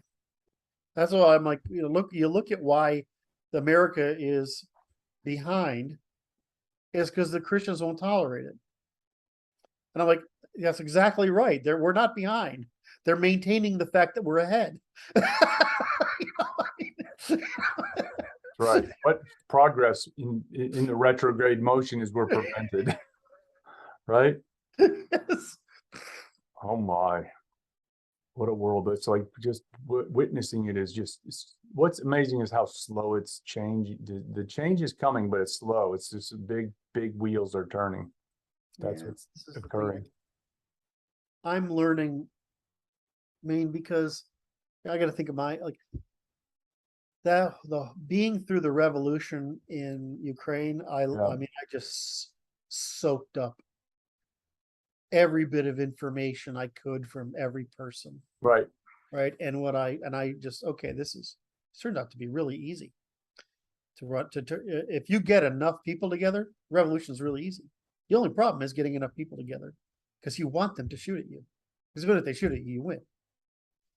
Right? I mean, you might cost you 100 guys, but I mean, there's 100, out of 1 million guys, there's 100 guys willing to get lost and be heroes. So, and before that, I was looking at systems, right? This whole thing. So I just looked at it as, wow, we can make this happen. But Ukraine has 40 million people, and America has 350 million people. Right. And Ukraine has basically three nations, the East, the Yeah. Center, and West. And we have, 11, 15, I don't know how many, at least 9. And we have, besides 9 nations, we have at least 3 racial groups and 2 political biases. So I mean, we have quite a complex thing here to get, I had a blast. I mean, I was there in in Maidan when, what's her name, the blonde chick, Timoshenko, was up on stage. Fucking dude, it was spiritual. Because you could see them converting into a nation right in front of you. They became a nation at that point, a people. And the Russian invasion just was like, okay, they took it and made it a goddamn branding, right? They branded everybody with, I'm Ukrainian now, right? There was no more fuzzy. And the people decided that the country was theirs and that they owned it and they were going to hold it. And so I thought it was really quite beautiful. And so when I get to America, the problem with America is that I can tell you what's going to happen, but I can't judge the fucking public. I mean, all I can see is like I see a shift. Then I'll ask all the guys, right? What did I just feel? Right? What's the pattern that's underneath this? So in some degree, it's been moving painfully slowly because it's 350 million people instead of 40 million people. But to another aspect, the rate at which it's changed over the past is it's like going bankrupt. It's just a switch here, and its consciousness is like a candle, man. It could go. It's like very volatile, potentially. It's like the consciousness can shift rapidly, and they're trying to use the narrative control of the administrative state is trying to maintain control of the narrative to keep it lined up with their ambitions. And it's clearly failed, and it's failing, but it's being driven home that it's failed, and the message has to, it's like the $12 a gallon gas by November will do it, right? That will drive the message home that this administrative state has failed, that the empire is over. Right. And that's what I said, is that the thing is, when this economic order will collapse, right? And I did it for the same way everybody else did, which was demographics. And we all got with this the decade, right? Everybody predicted it, right? The thing was that I kept saying the only trigger, because the guys are asking me, when is this going to happen? Again, it's going to happen when it hits pocketbooks. It's going to happen when the economy corrects, because people will go along with all this moral outrage until it becomes personal. And that's right. I can be morally outraged as long as I can afford to be morally outraged. Yeah, exactly. And as soon as I can't afford to be morally outraged, you can't be that's outrageous. Yeah. And I said, well, I don't, I thought it would happen earlier. And then once that didn't happen, I said, well, it'll happen more like the 2025 to 2030. Still might, I don't know. Right. And then all of a sudden COVID and the Trump thing happened, right? Together. And I'm like, shit, now it's back up to 2025. Right. And now it's looking like 2023. So I don't know. I can't tell. I watched the show and I'm like, just watch the show. If it hits well, you just hit the issue. If it hits pocketbooks, that's when the bit flips. It's certainly. So this is why they're going to go. This is why they're like asking for IRS agents. They're going to try to get people into everyone's pants, because this is going to flip. 87,000 of them. I'm like, so I was doing the math on that. It's like you hire 87,000 armed employees, right, that are willing to shoot people in the line of the IRS, which is like just a fake. Where is this police force coming from? I would say this, it's like, what will happen is the next administration will abolish the IRS, the FBI and CIA, and they will be lauded as heroes like FDR for 4 generations. You don't, I mean, I want to just, there's a lot of mythology, but I have experience with the intelligence organizations, right? I mean, I have my own personal I understand you. experience with working with these people. And it's the CIA, it's the State Department, it's actually CIA, state, excuse me, FBI, CIA, state, and military. Who has the budget for intelligence? I'm waiting for you to inform me. The CIA doesn't even fucking show on radar. The military does all the intelligence. The CIA has a job, and that job is a State Department official can talk to you in an official capacity. The CIA's job is to get access to somebody who will assist them in learning the mind of an influencer, political influencer. Doesn't matter if it's a tribal leader, doesn't matter if it's a politician, doesn't matter if it's a bureaucrat, doesn't matter. That's their job, is to basically bump, right? As you are trying to develop a trusting relationship with somebody who has knowledge of the mind of somebody that matters, right? That's all. That's all it is, right? They do what's called signal intelligence. Yeah. Right. And so the difference with their signal intelligence, it's worried about guys. I mean, honestly, if you look at the data that was released by WikiLeaks, it's basically anyone named Ahmed that talks to somebody in the Middle East. They don't care about anything else. So they're signal intelligence. But what does military intelligence look like? That shit's scary. They're fucking everywhere. Right. So, and their budget's enormous. They actually laugh when they said, well, I thought the CIA did that. And because they'll tell you, do you know what their budget is? Do you know what ours is? So, you know, the FBI has become a pain in the ass because they can let themselves get politicized. Yeah, justice, they're weaponized. They're weaponized. Justice has become a problem. It's weaponized. Right. The military, since the Clintons, they've been woking the military. Yes. Right. So you're gonna have it, the cleaning house. Yes. Is gonna be pretty broad, but you're not gonna get rid of the CIA. You might fold CIA into DOD all the way, right? Or you might fold CIA into state, or you might fold state into military. I mean, I'm not advocating any particular solution. Right. I mean, I'm just pointing out. I'm advising that the sweeping reform is in the works, and it will be lauded as like FDR was lauded. Right. So I'm just trying to get to a point there. I'm sorry, I failed you. My point was that the military is the only people with honest customers. What does that mean? Honest customers. They don't care about their peers in the rest of the world. They care about defeating their peers. State cares about relationships with their peers. And Intel cares about surreptitiously getting access to information.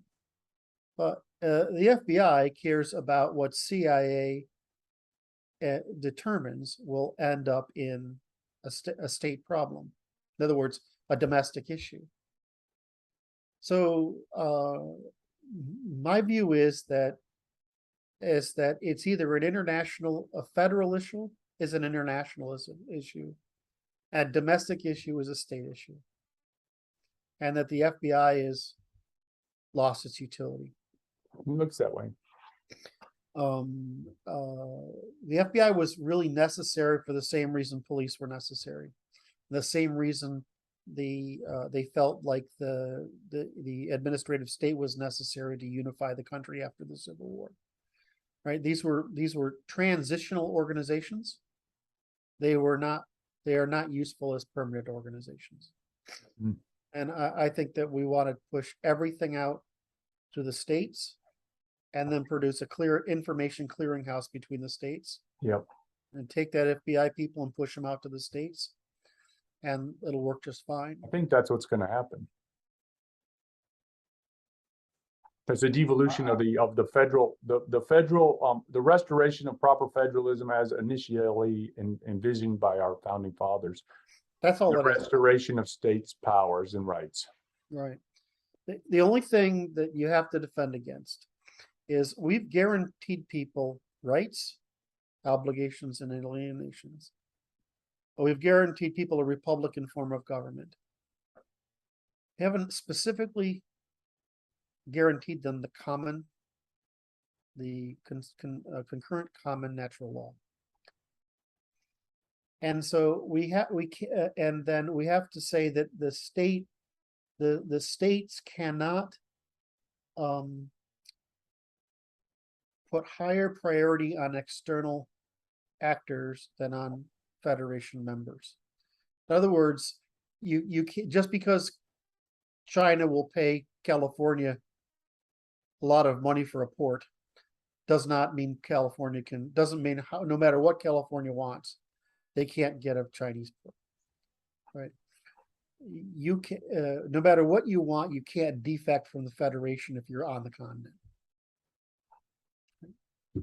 That's it, right? The only value of a state's defense, ensure of last resort. It's all ensure of last resort. Right. Defense, interior, etc. Those things. And then I don't want to go. I'm just trying not to go doing what I always do, is not trying to go into too much detail. And then because I get over excited. And then the other thing is trade policy. So what you want is you want to be able to control access to the common market across the federation, and you don't want the individual states to play external parties against other states. Right. Right. That's it. And if you do that, then the federal government has a clear charter. I still think we need a monarchy in order to be a decider of last resort. I'll lose that one, but I'm going to state it anyway, because eventually somebody will figure it out. Eventually the problem will be more obvious than it is right now. And just as Elizabeth has the correct law behind her, which is the monarchy is unbound by the legislature, not the law, in the restitution of the law. Right. The law. So in other words, the monarchy has the right to throw the bums out. Right. Veto anything, prosecute anybody. That's it. And that's why you want a monarch, because you can kill one if you have to. Yes. Are mortal. There is that. And a royal family is extremely jealous of maintaining its position. Mm-hmm. And so you will look at what's his name, Prince whatever in Liechtenstein. Can't remember his name. Okay. Right, I want to say Stefan. He has the right objective. He has a manor house. He can veto he could until I don't know if that ever changed. He can veto anything he wants, but he has no via positiva power. He's only moral persuasive power, right? That's what you want. They're basically the monarchy's a secular priesthood for the culture. Right? It's a realistic, empirical, secular priesthood. And as long as they have only via negativa powers, in other words, they can veto anything. Right. And their reason for vetoing it can be it's against the interests of the people, regardless of, because the reason is that political systems all fail. And this is what Schmidt was saying in Germany. This is what what's their name? I'm trying to go through who Burnham listed. Or the problem is that political systems fail. Political groups fail because they're momentum driven, right? So you get these problems where political agreements are made that are contrary to the initial interests and contrary to the outputs are made, because the number of agreements necessary to bring about the particular initiative, right, has more secondary advantages to parties than the purpose of the action. Right. So this is why political systems fail. They also fail because people are, subject to animal spirits and the passions and fashions of the day. So you need to have somebody that's like, yeah, I don't know, my family's been doing this for 1,000 years, and our family's been through this, 15 times, and every fucking time we did what you say, it fucks up. So we're gonna say no. That's it.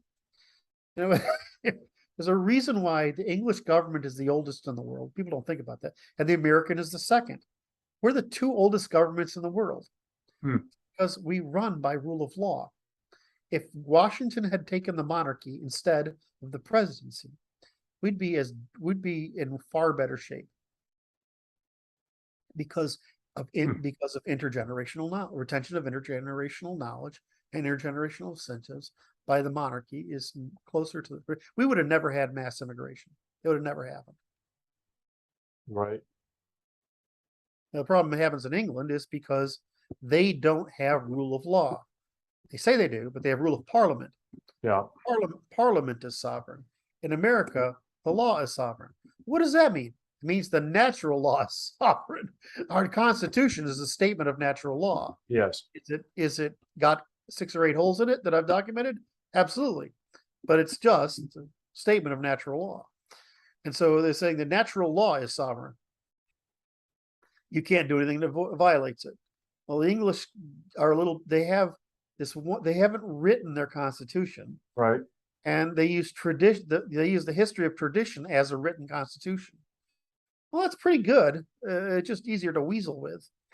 And their collapse after the world wars, their transfer of power, world military and economic power to America because of their loss. Their foolish voluntary transfer of that power to America, which was not the right thing to do. Please explain that. It's quite an interesting statement. Well, I mean, before the war, you have 80% of world financial transactions. The pound is the reserve currency. I regard it as the international financiers transferred the power to the Americans because it was easier to usurp power in America than England, because they have a monarchy and we don't. So they transferred the power base for the latter half of the 20th century to America, and then abused America. And now we're to the culmination of the abuse of the empire, which is collapsing around our ears. Right. So, even fucking Hitler said, you can't lose the British Empire. It's the source of order in the planet. Well, see, I point to this because it's like, so the enemy had control of the British and the Americans by covert means, and used them against the Nazis, and the Nazis were trying to negotiate with the Brits. Correct. And it's like this, and it's like they chose to they're allied with the communists, with the Russians and the English and the Americans against the Nazis, and it was and to total war, and it's not negotiable. So again, I'm gonna make the whole fucking audience how cringeworthy. Well, we're gonna make it's just role reversal is goddamn funny. I gotta tell you. You're funny, man. You gotta get Martin on here to take you all the way, and then Eli to cross the border into absolute insanity. It's all good. It's like this. It's just okay. We're just watching the show, and it's like the issue is I've come to conclude that I'm drawn to write a revised history of the last 250 years. Okay, but I can't publish it until your dad's passed. That's correct, and it's like this is because it's too rude. Oh, by the way, if you don't know, Brad's dad is a semi-famous military historian. So it's like this. I don't want to dishonor my father by publishing my controversial works early. So life is good. Life is good. So we're just moving along, watching the show, and it looks to me like a giant counterintelligence operation is afoot. Because honestly, I tell my patients this. It's like because they get upset. They're watching the machinations occurring from the district, the imperial center in Washington D.C. Mhm. And it's like this. It's look. It looks like a counterintelligence operation to me because it's convincing people to defect from the empire faster than anything else is these crazy machinations. You couldn't, it's like they have the screenwriters from Saturday Night Live writing this nonsense. You can't, if you were tasked, I'll pay you $10,000 if you come up with some stupid idea that they will implement. You can't do it faster than they're doing stupid ideas because they're more creative than you and they're way stupider than you can imagine. And this is what's necessary to drive the moral outrage of the people who need to be morally outraged in order to be properly energized to conduct the change which must occur next. That's what's happening, and it's morally outrageous. And it's like, okay, it's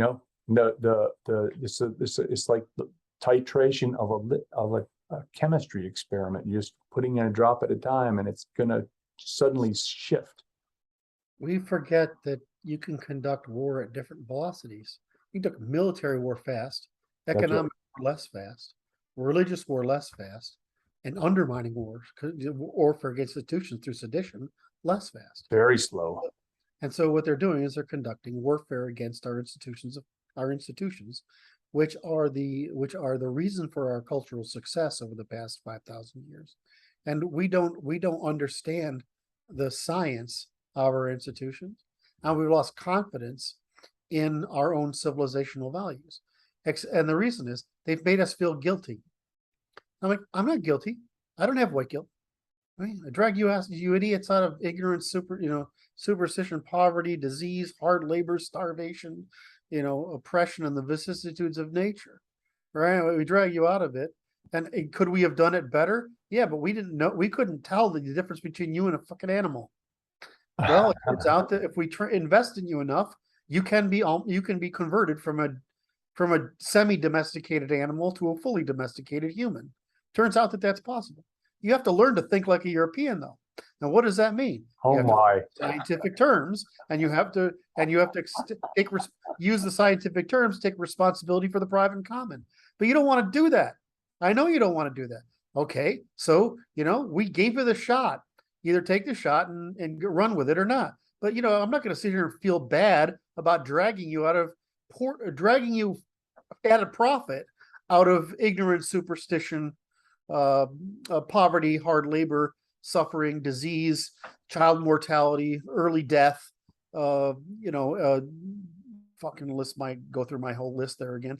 But I mean, I don't feel bad about dragging you out of that. I'll tell you what, let's just go wipe out every technological innovation you've got that Europeans have invented. You go back to the abacus and camels, right? I mean, right. I'm fine with that. You're going to experience some of it because the chemical systems we've developed over the past century are what keeping you alive, and the petroleum processes we've invented over the past 100 and some years are keeping you fed. Without us, you're going to have to figure out how to get fed. Period. Even fed. You're going to have trouble. You're not going to get the lights on. You're not going to have energy to charge your cell phones. You're not going to have water. You're not going to get food. You're going to die. Oh, yeah. So we're supposed to feel guilty about doing more to raise the world out of poverty in the past 300 years than in all of human history combined? I don't feel guilty at all. Matter of fact, I think you should be thankful. I'm not even going to be neutral about it. I want you to thank us.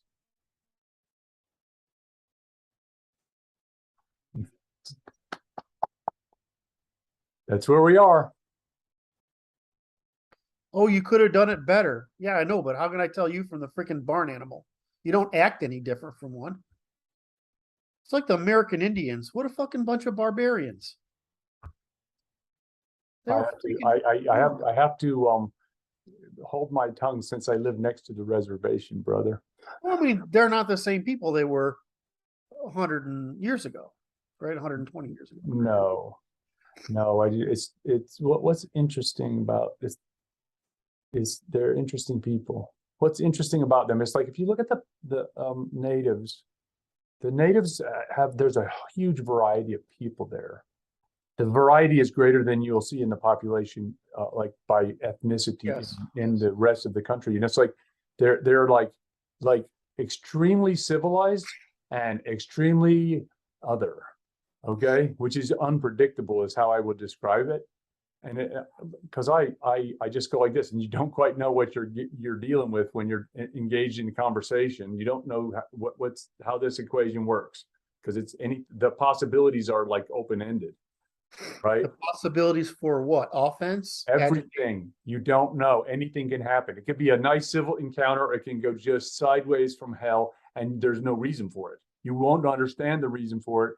And it's like, so it's like good to give them lots of room. I give them all the room they want. It's just, I would share one of the primary benefits of women of Native American ancestry that would be inappropriate for this.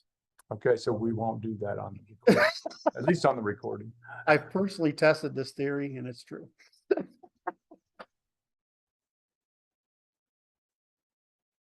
There you have it. So what a world.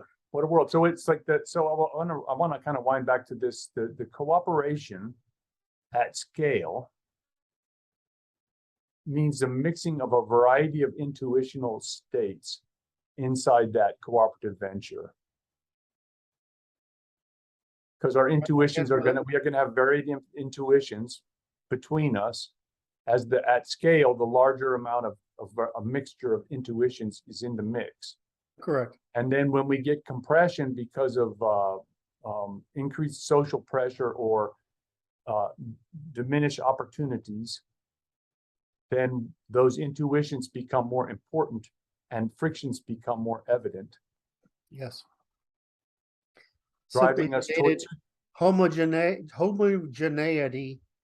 drives for low friction, high distribution, right? High redistribution, low friction, high redistribution, and the pursuit of excellence.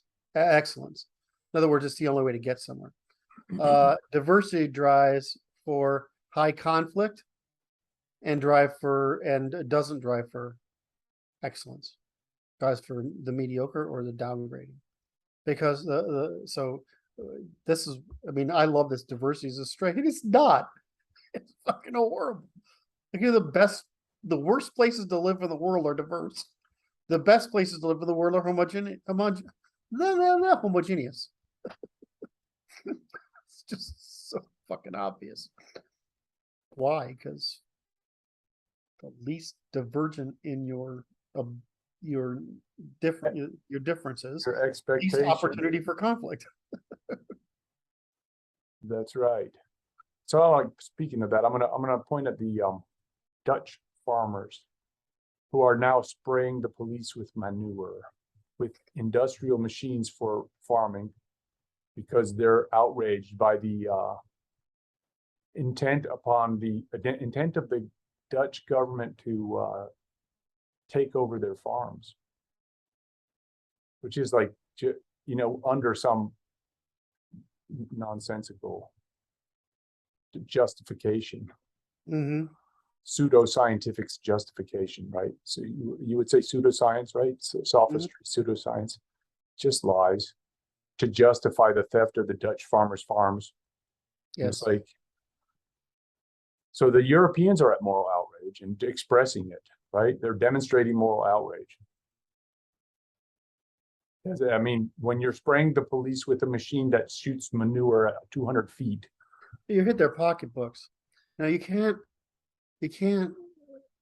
one of the great things about the evil of the income tax, despite the fact that my argument would be it's the fairest tax there is, the problem is you can use incrementalism because the response time between cause and effect is so. That's right. The same thing with inflation. You can destroy people's savings through inflation, but the response time is so slow. Right.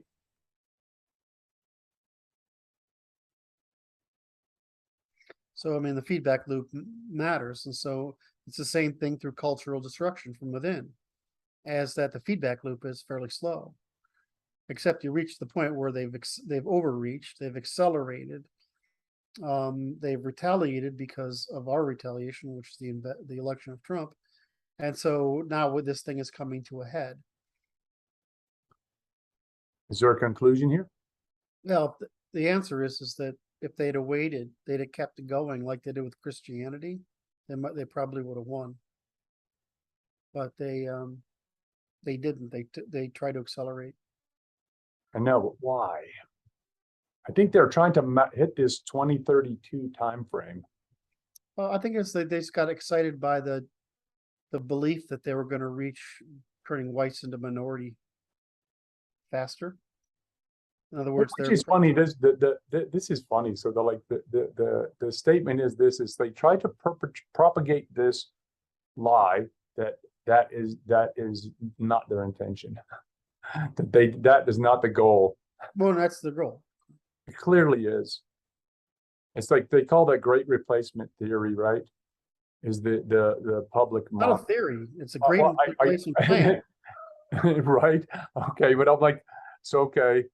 So, but the interesting function is that the attempt to gaslight the people who propagate that historical or plan or advertise the reality of it are they attempt to gaslight it as that's just fake news, right?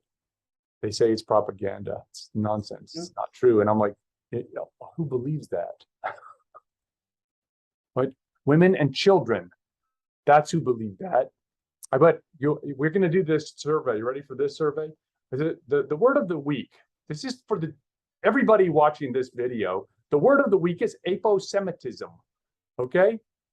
Aposematism. I've heard this word. I just don't remember what it is. Aposematism. We'll put it, that'll be the good title here. Aposematism is APOSEMATISM. Okay? Which is the, you look up, you see a tree frog that's crimson, right? And he's advertising his presence because here I am. And he says, you don't want to eat me because I'm poison, right? Mm-hmm. Aposematism, okay? So the leftist aposematism is tattoos and body piercings and funny colored hair, right? And it's like this. The issue is aposematism works if people are scared of you, right? There was I was like, what's interesting is the development of that awareness. Can you hear that? I can.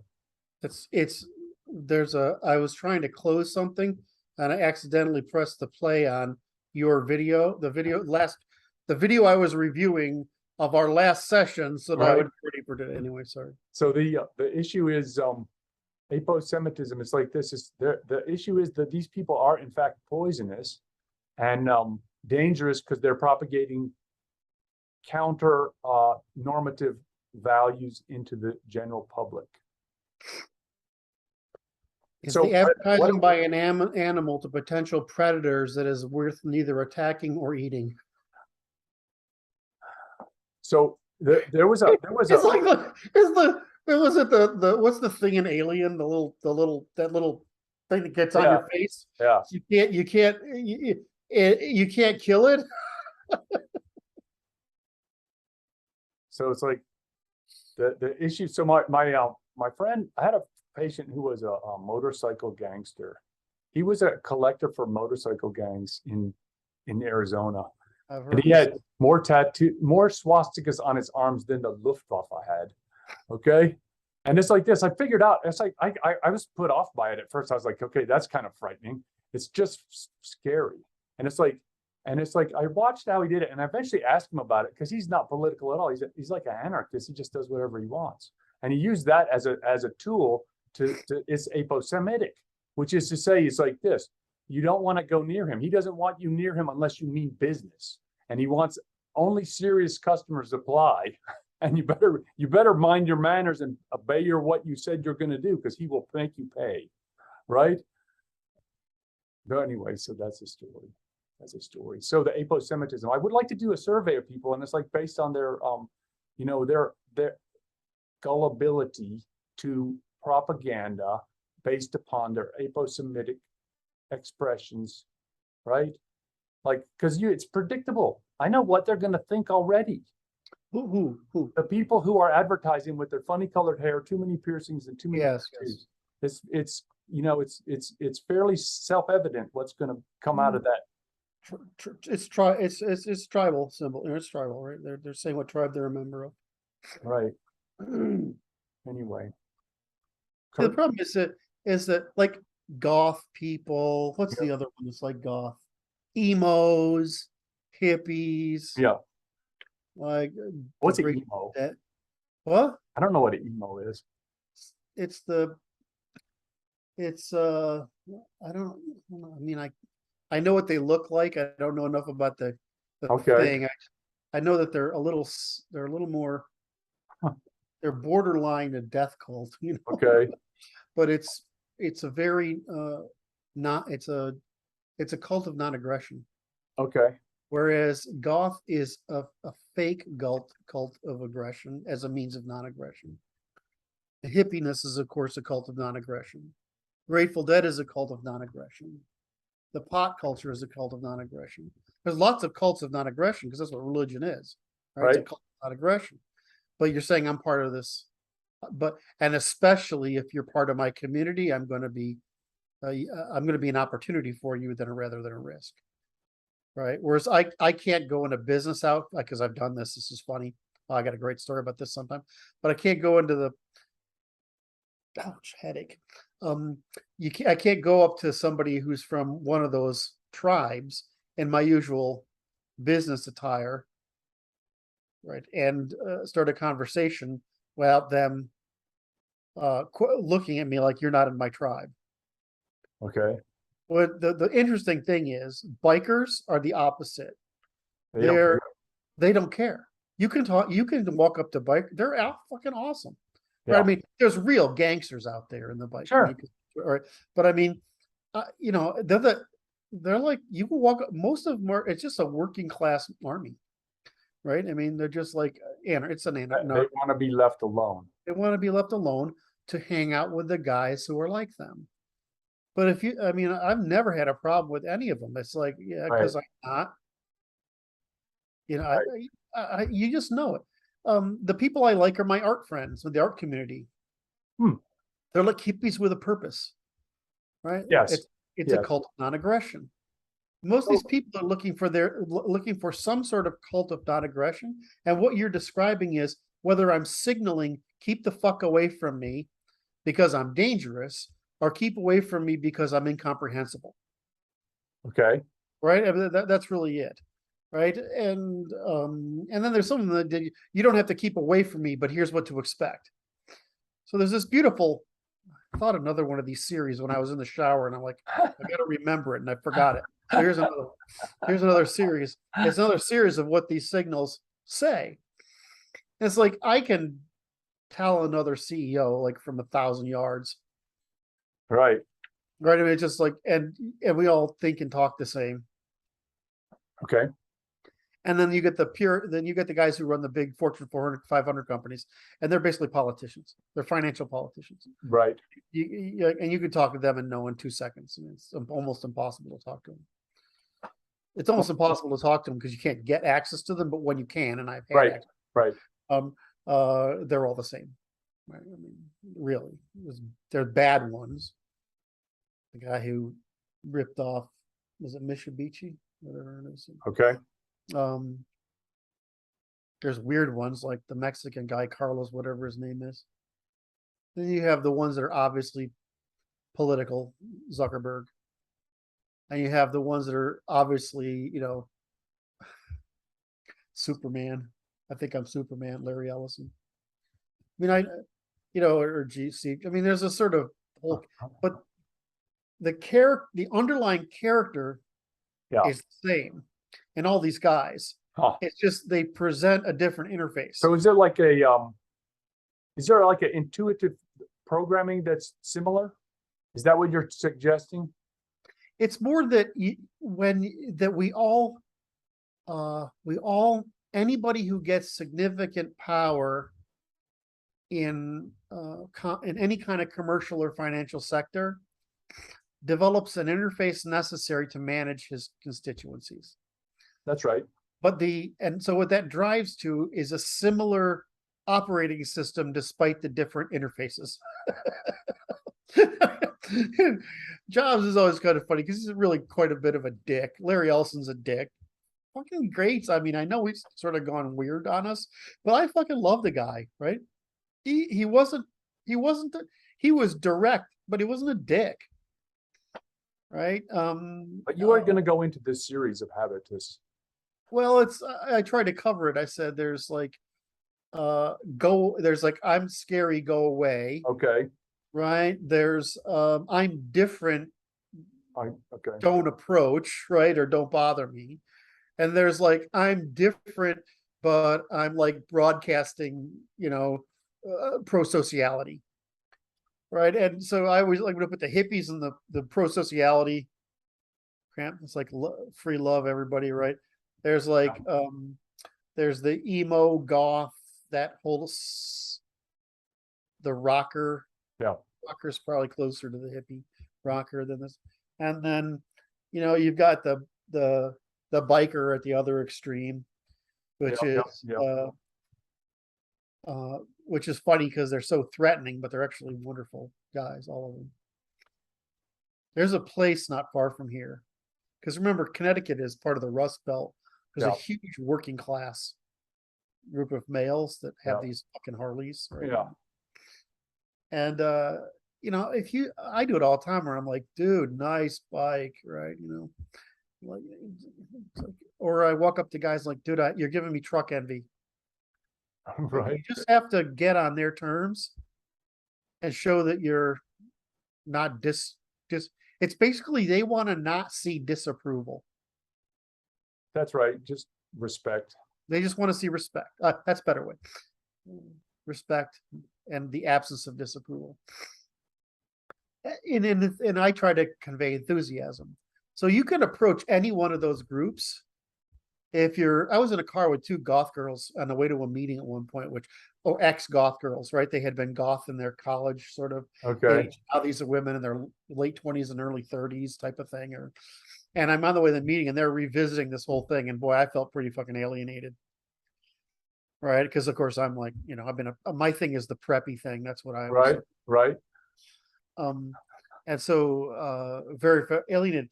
But as long as you're like, oh, that's cool, I'm interested, whatever, almost any tribe will take you in. Will entertain you. They won't be alienated from you. They won't be alienated from you. Right. So this is interesting. So I was asked about my work week on my work day on Tuesday morning. And it was like this. I had a very good day, psychologically sound population. I found the population to be very on good psychological terms. I see my 20 people in the morning, but the next day they were not. I ran into some deranged ones, and then it's like, okay, that just, I mean, it's funny. That's another story. Anyway, so the issue was this. What happened was in my efforts to do my telemedicine work, I had to refine my presentation to the extent where I just started acting like I would expect a stereotype doctor from the Western civilization to behave. Right? Like I create my own stereotype of me. Does that make sense? Absolutely. And I like this. So I would go, Mr. Doolittle, good morning. How can I be of service to you today? Right? And that's the nature of my presentation, because that's all I'm trying to do here, buddy. I'm just trying to take care of business and make sure you get what you need and see you later. But what's interesting about that, by that, like it's character presentation, right? Just characterization, right? Practice of presentation of like a cartoon. I make my own habit of the thing that I am presenting as. It caused the people to accept and like me better. Yes. It's interestingly more by being the caricature of what I think it should be, pretending that it is and being it, I get the result which I want, which is the people. Yeah, but it's so obvious though. Like why do kids like cartoons? Because all the expressions are deliberate and there's no subtle expressions I have to Interpret. interpret. And so when you're like that with people, which is what they'll teach you in every fucking what does it call it? Customer service course. Hotel management's a good one, right? Is that they teach you this basic ritualization, but it's basically it's basically a political phase, right? You're actually not reactive. Not at all. Not You're at all. reactive. No, so it's like this, the lady that was the first patient that was bugging me psychologically on Wednesday. See, I remember the day that it occurred. And it's like this.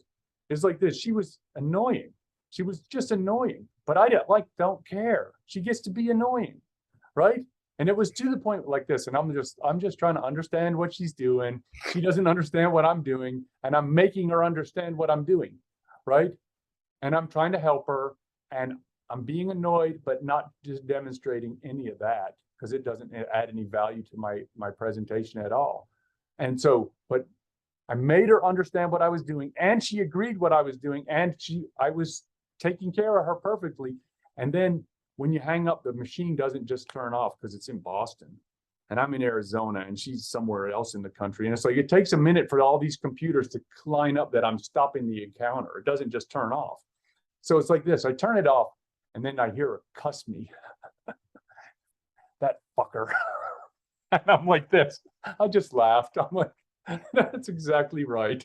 Because I made her do some intellectual work that she didn't want to do.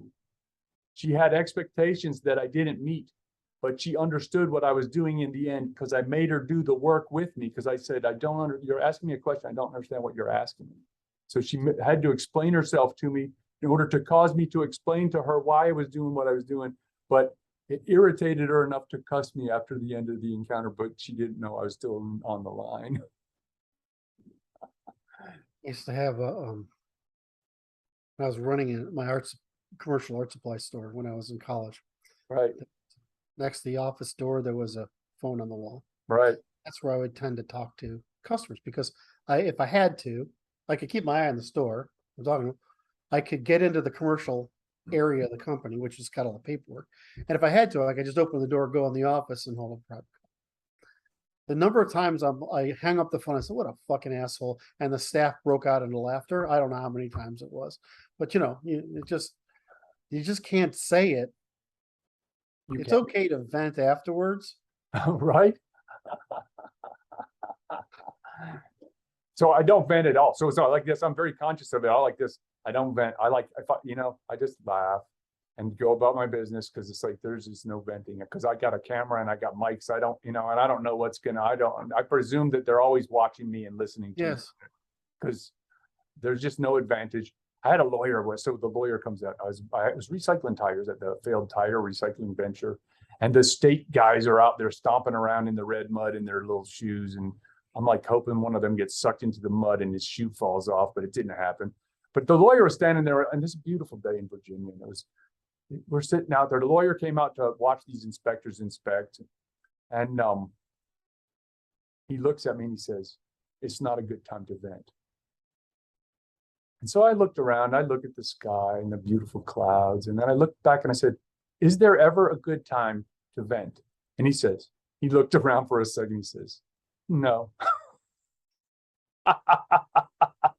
And that's life right there. It's like, okay, it's like this. We only vent in protected circles, right? We had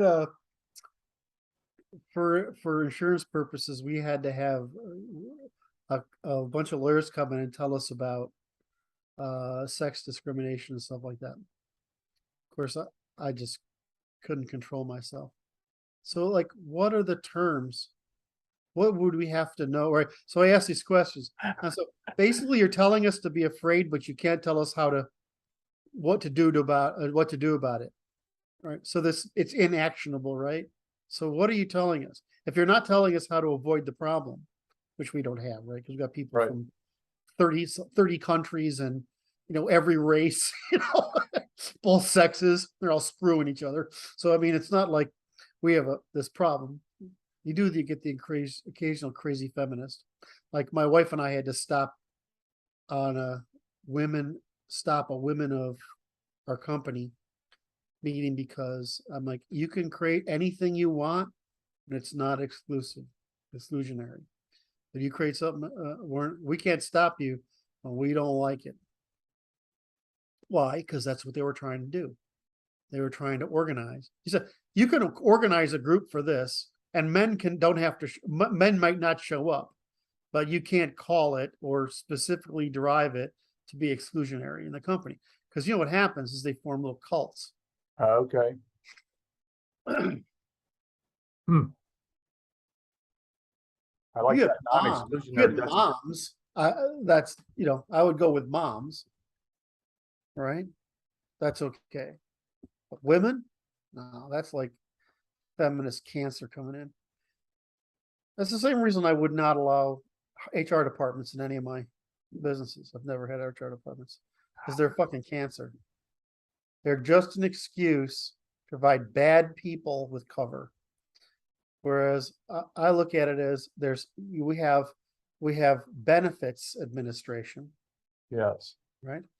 But if you can't solve a problem, go to your manager. If your manager can't solve, go to one of the partners. One of the partners can't solve it, and it gets to me, somebody's gonna lose their fucking head. Because it shouldn't ever get to me. And what happens is people learn to solve their own goddamn problems. The way it ended up happening is the recruiters took responsibility for anyone they hired. And that's fucking awesome. Yeah. Because they're holding that relationship and they know that if it's an investment on their part, because the recruiter is always thinking everybody I hire is a future, every job I go to is a future resource for me.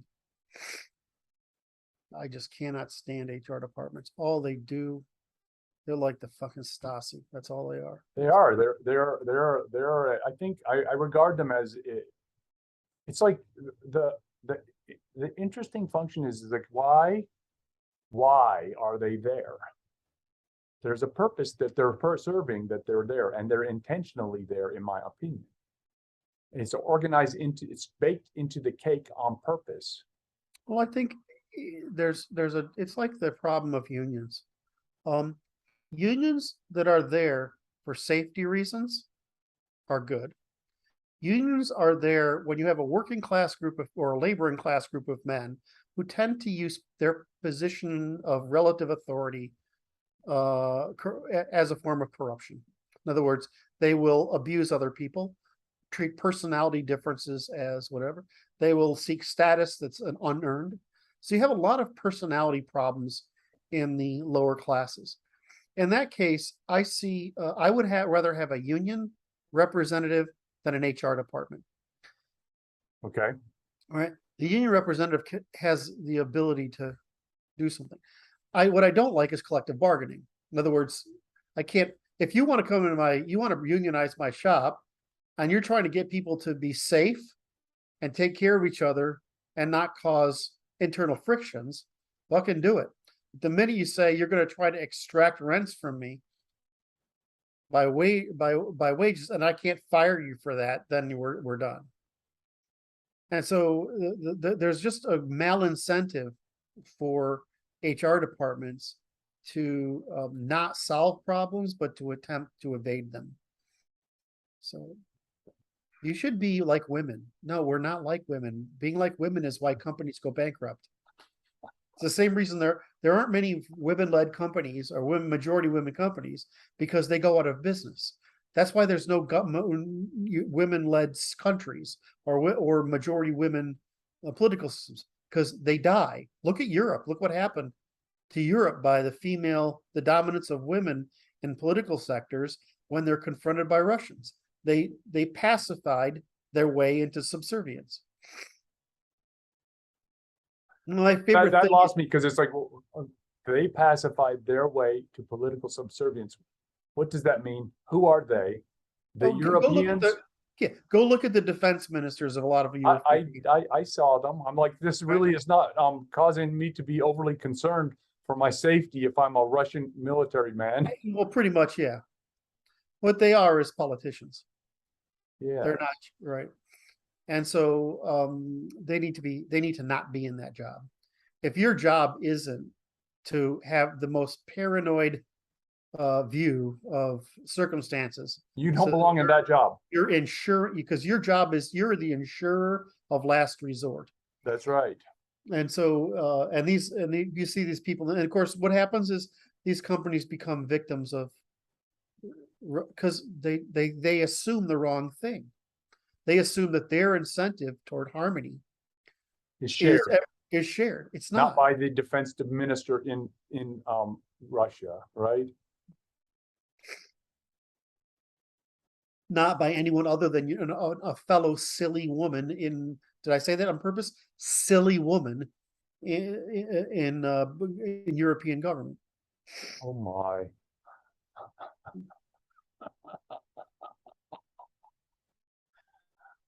It's all good. I don't know who said it, is that Europeans think they are above, above the rest of civilizations. Like, no, you're just children who are insured by men with guns. Right? They're insured by Americans. Yes. Right? And so they just do what women do. They take their privilege as a virtue when it's actually paid for by someone else. That's it. I was like, I'm not gonna be able to do anything today. That's all right. That's where I was. We had some pretty good conversations today, though. I still forget what that series was. I was thinking in the shower. I'm like, I had to come out here and do it, and I'm like, I should have written it in the steam on the wall. On the wall. That's all right. But it's like you keep coming up with these series, and you realize that the minute you produce a series, yeah, you produce so much clarity. That's right. I like the one we came up a little bit ago, which is like, which relation are you broadcasting? That's right.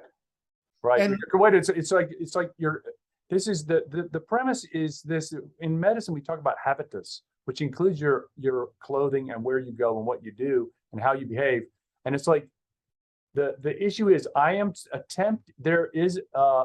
you're attempting to cause a reflection in the other person, an intentional reflection in the other person. Yes. An emotional response, right? So it's like, what emotion am I attempting to stimulate here, right? Mm-hmm. So it's so obvious. And how do I tell members of my tribe that I'm a member of my tribe? It's like, we might as well just walk around with fucking beanies with flags on our heads. Yeah. I was thinking about something you said yesterday. It was very smart along those lines. Shit, I was thinking I was going to close the conversation down, but because it's 2 hours and 30 minutes and I'm hungry. But I was like, wait a minute. I know I wanted to talk about this with Brad. I'm always doing this thing. I want. Right? But I have a neutrality to that, because my thing is neutrality. Right? I mean, I just view everybody as doing this, but I'm artificially treating everyone as equally saying, I want. But you said you said this yesterday, is like, women are just making noise. What did you say? Women just make a lot of noise so that you'll take care of them. And I had this vision when you said that of like birds, in the nest. Yeah. Yeah. Mommy, give me a worm. Right. But it's everybody's that's what we do. We make noises that will stimulate the other person to cooperate in a manner that is what we're seeking, right? Yeah. And it's like, okay, it's okay. But most of it is just noise, right? And it's just asking. So yes. It's biblical. It goes, seek and ye shall find, right? Yes. But so I translate that to modern English to don't ask, don't get. Yes. And that's all it is. And all they're doing is just like this. It's like, Oh, you say this is offering advertising their terms of cooperation, but sometimes mostly they're just wanting stuff. Yeah. Which is like seeing if there's any freebies to be had by kicking a tree, right? Seeing if a fruit falls off, and it's like, well, that could happen, I guess. There's no harm in asking, right? Yeah, it reminds me of, reading this. We have within just a century, we've lost the conception that throughout history, it was really hard to get enough to eat. Right? It was really hard to have a surplus of anything. That's right. It was hard to have more than one pair of clothes, one set of clothes. Right. And so we've just lost that scarcity. And so it's no memory of it. It's no memory of it at all. There's no cultural memory of because you read anything in history, it's the most dominant factor in all human interaction is just how scarce everything is and how common hunger is. Yes. And you look at it and say, God, you may not be hungry, but basically you live on oatmeal. Right. Right. If you're lucky with a couple of vegetables in it, right? Right. We've lost all that. And beer is what? Beer is liquid oatmeal, right? Right. So we've lost this, and so what's happened is everybody's become so saturated with the ability to focus on consumption rather than individual consumption, than cooperation to solve the problem of hunger or scarcity.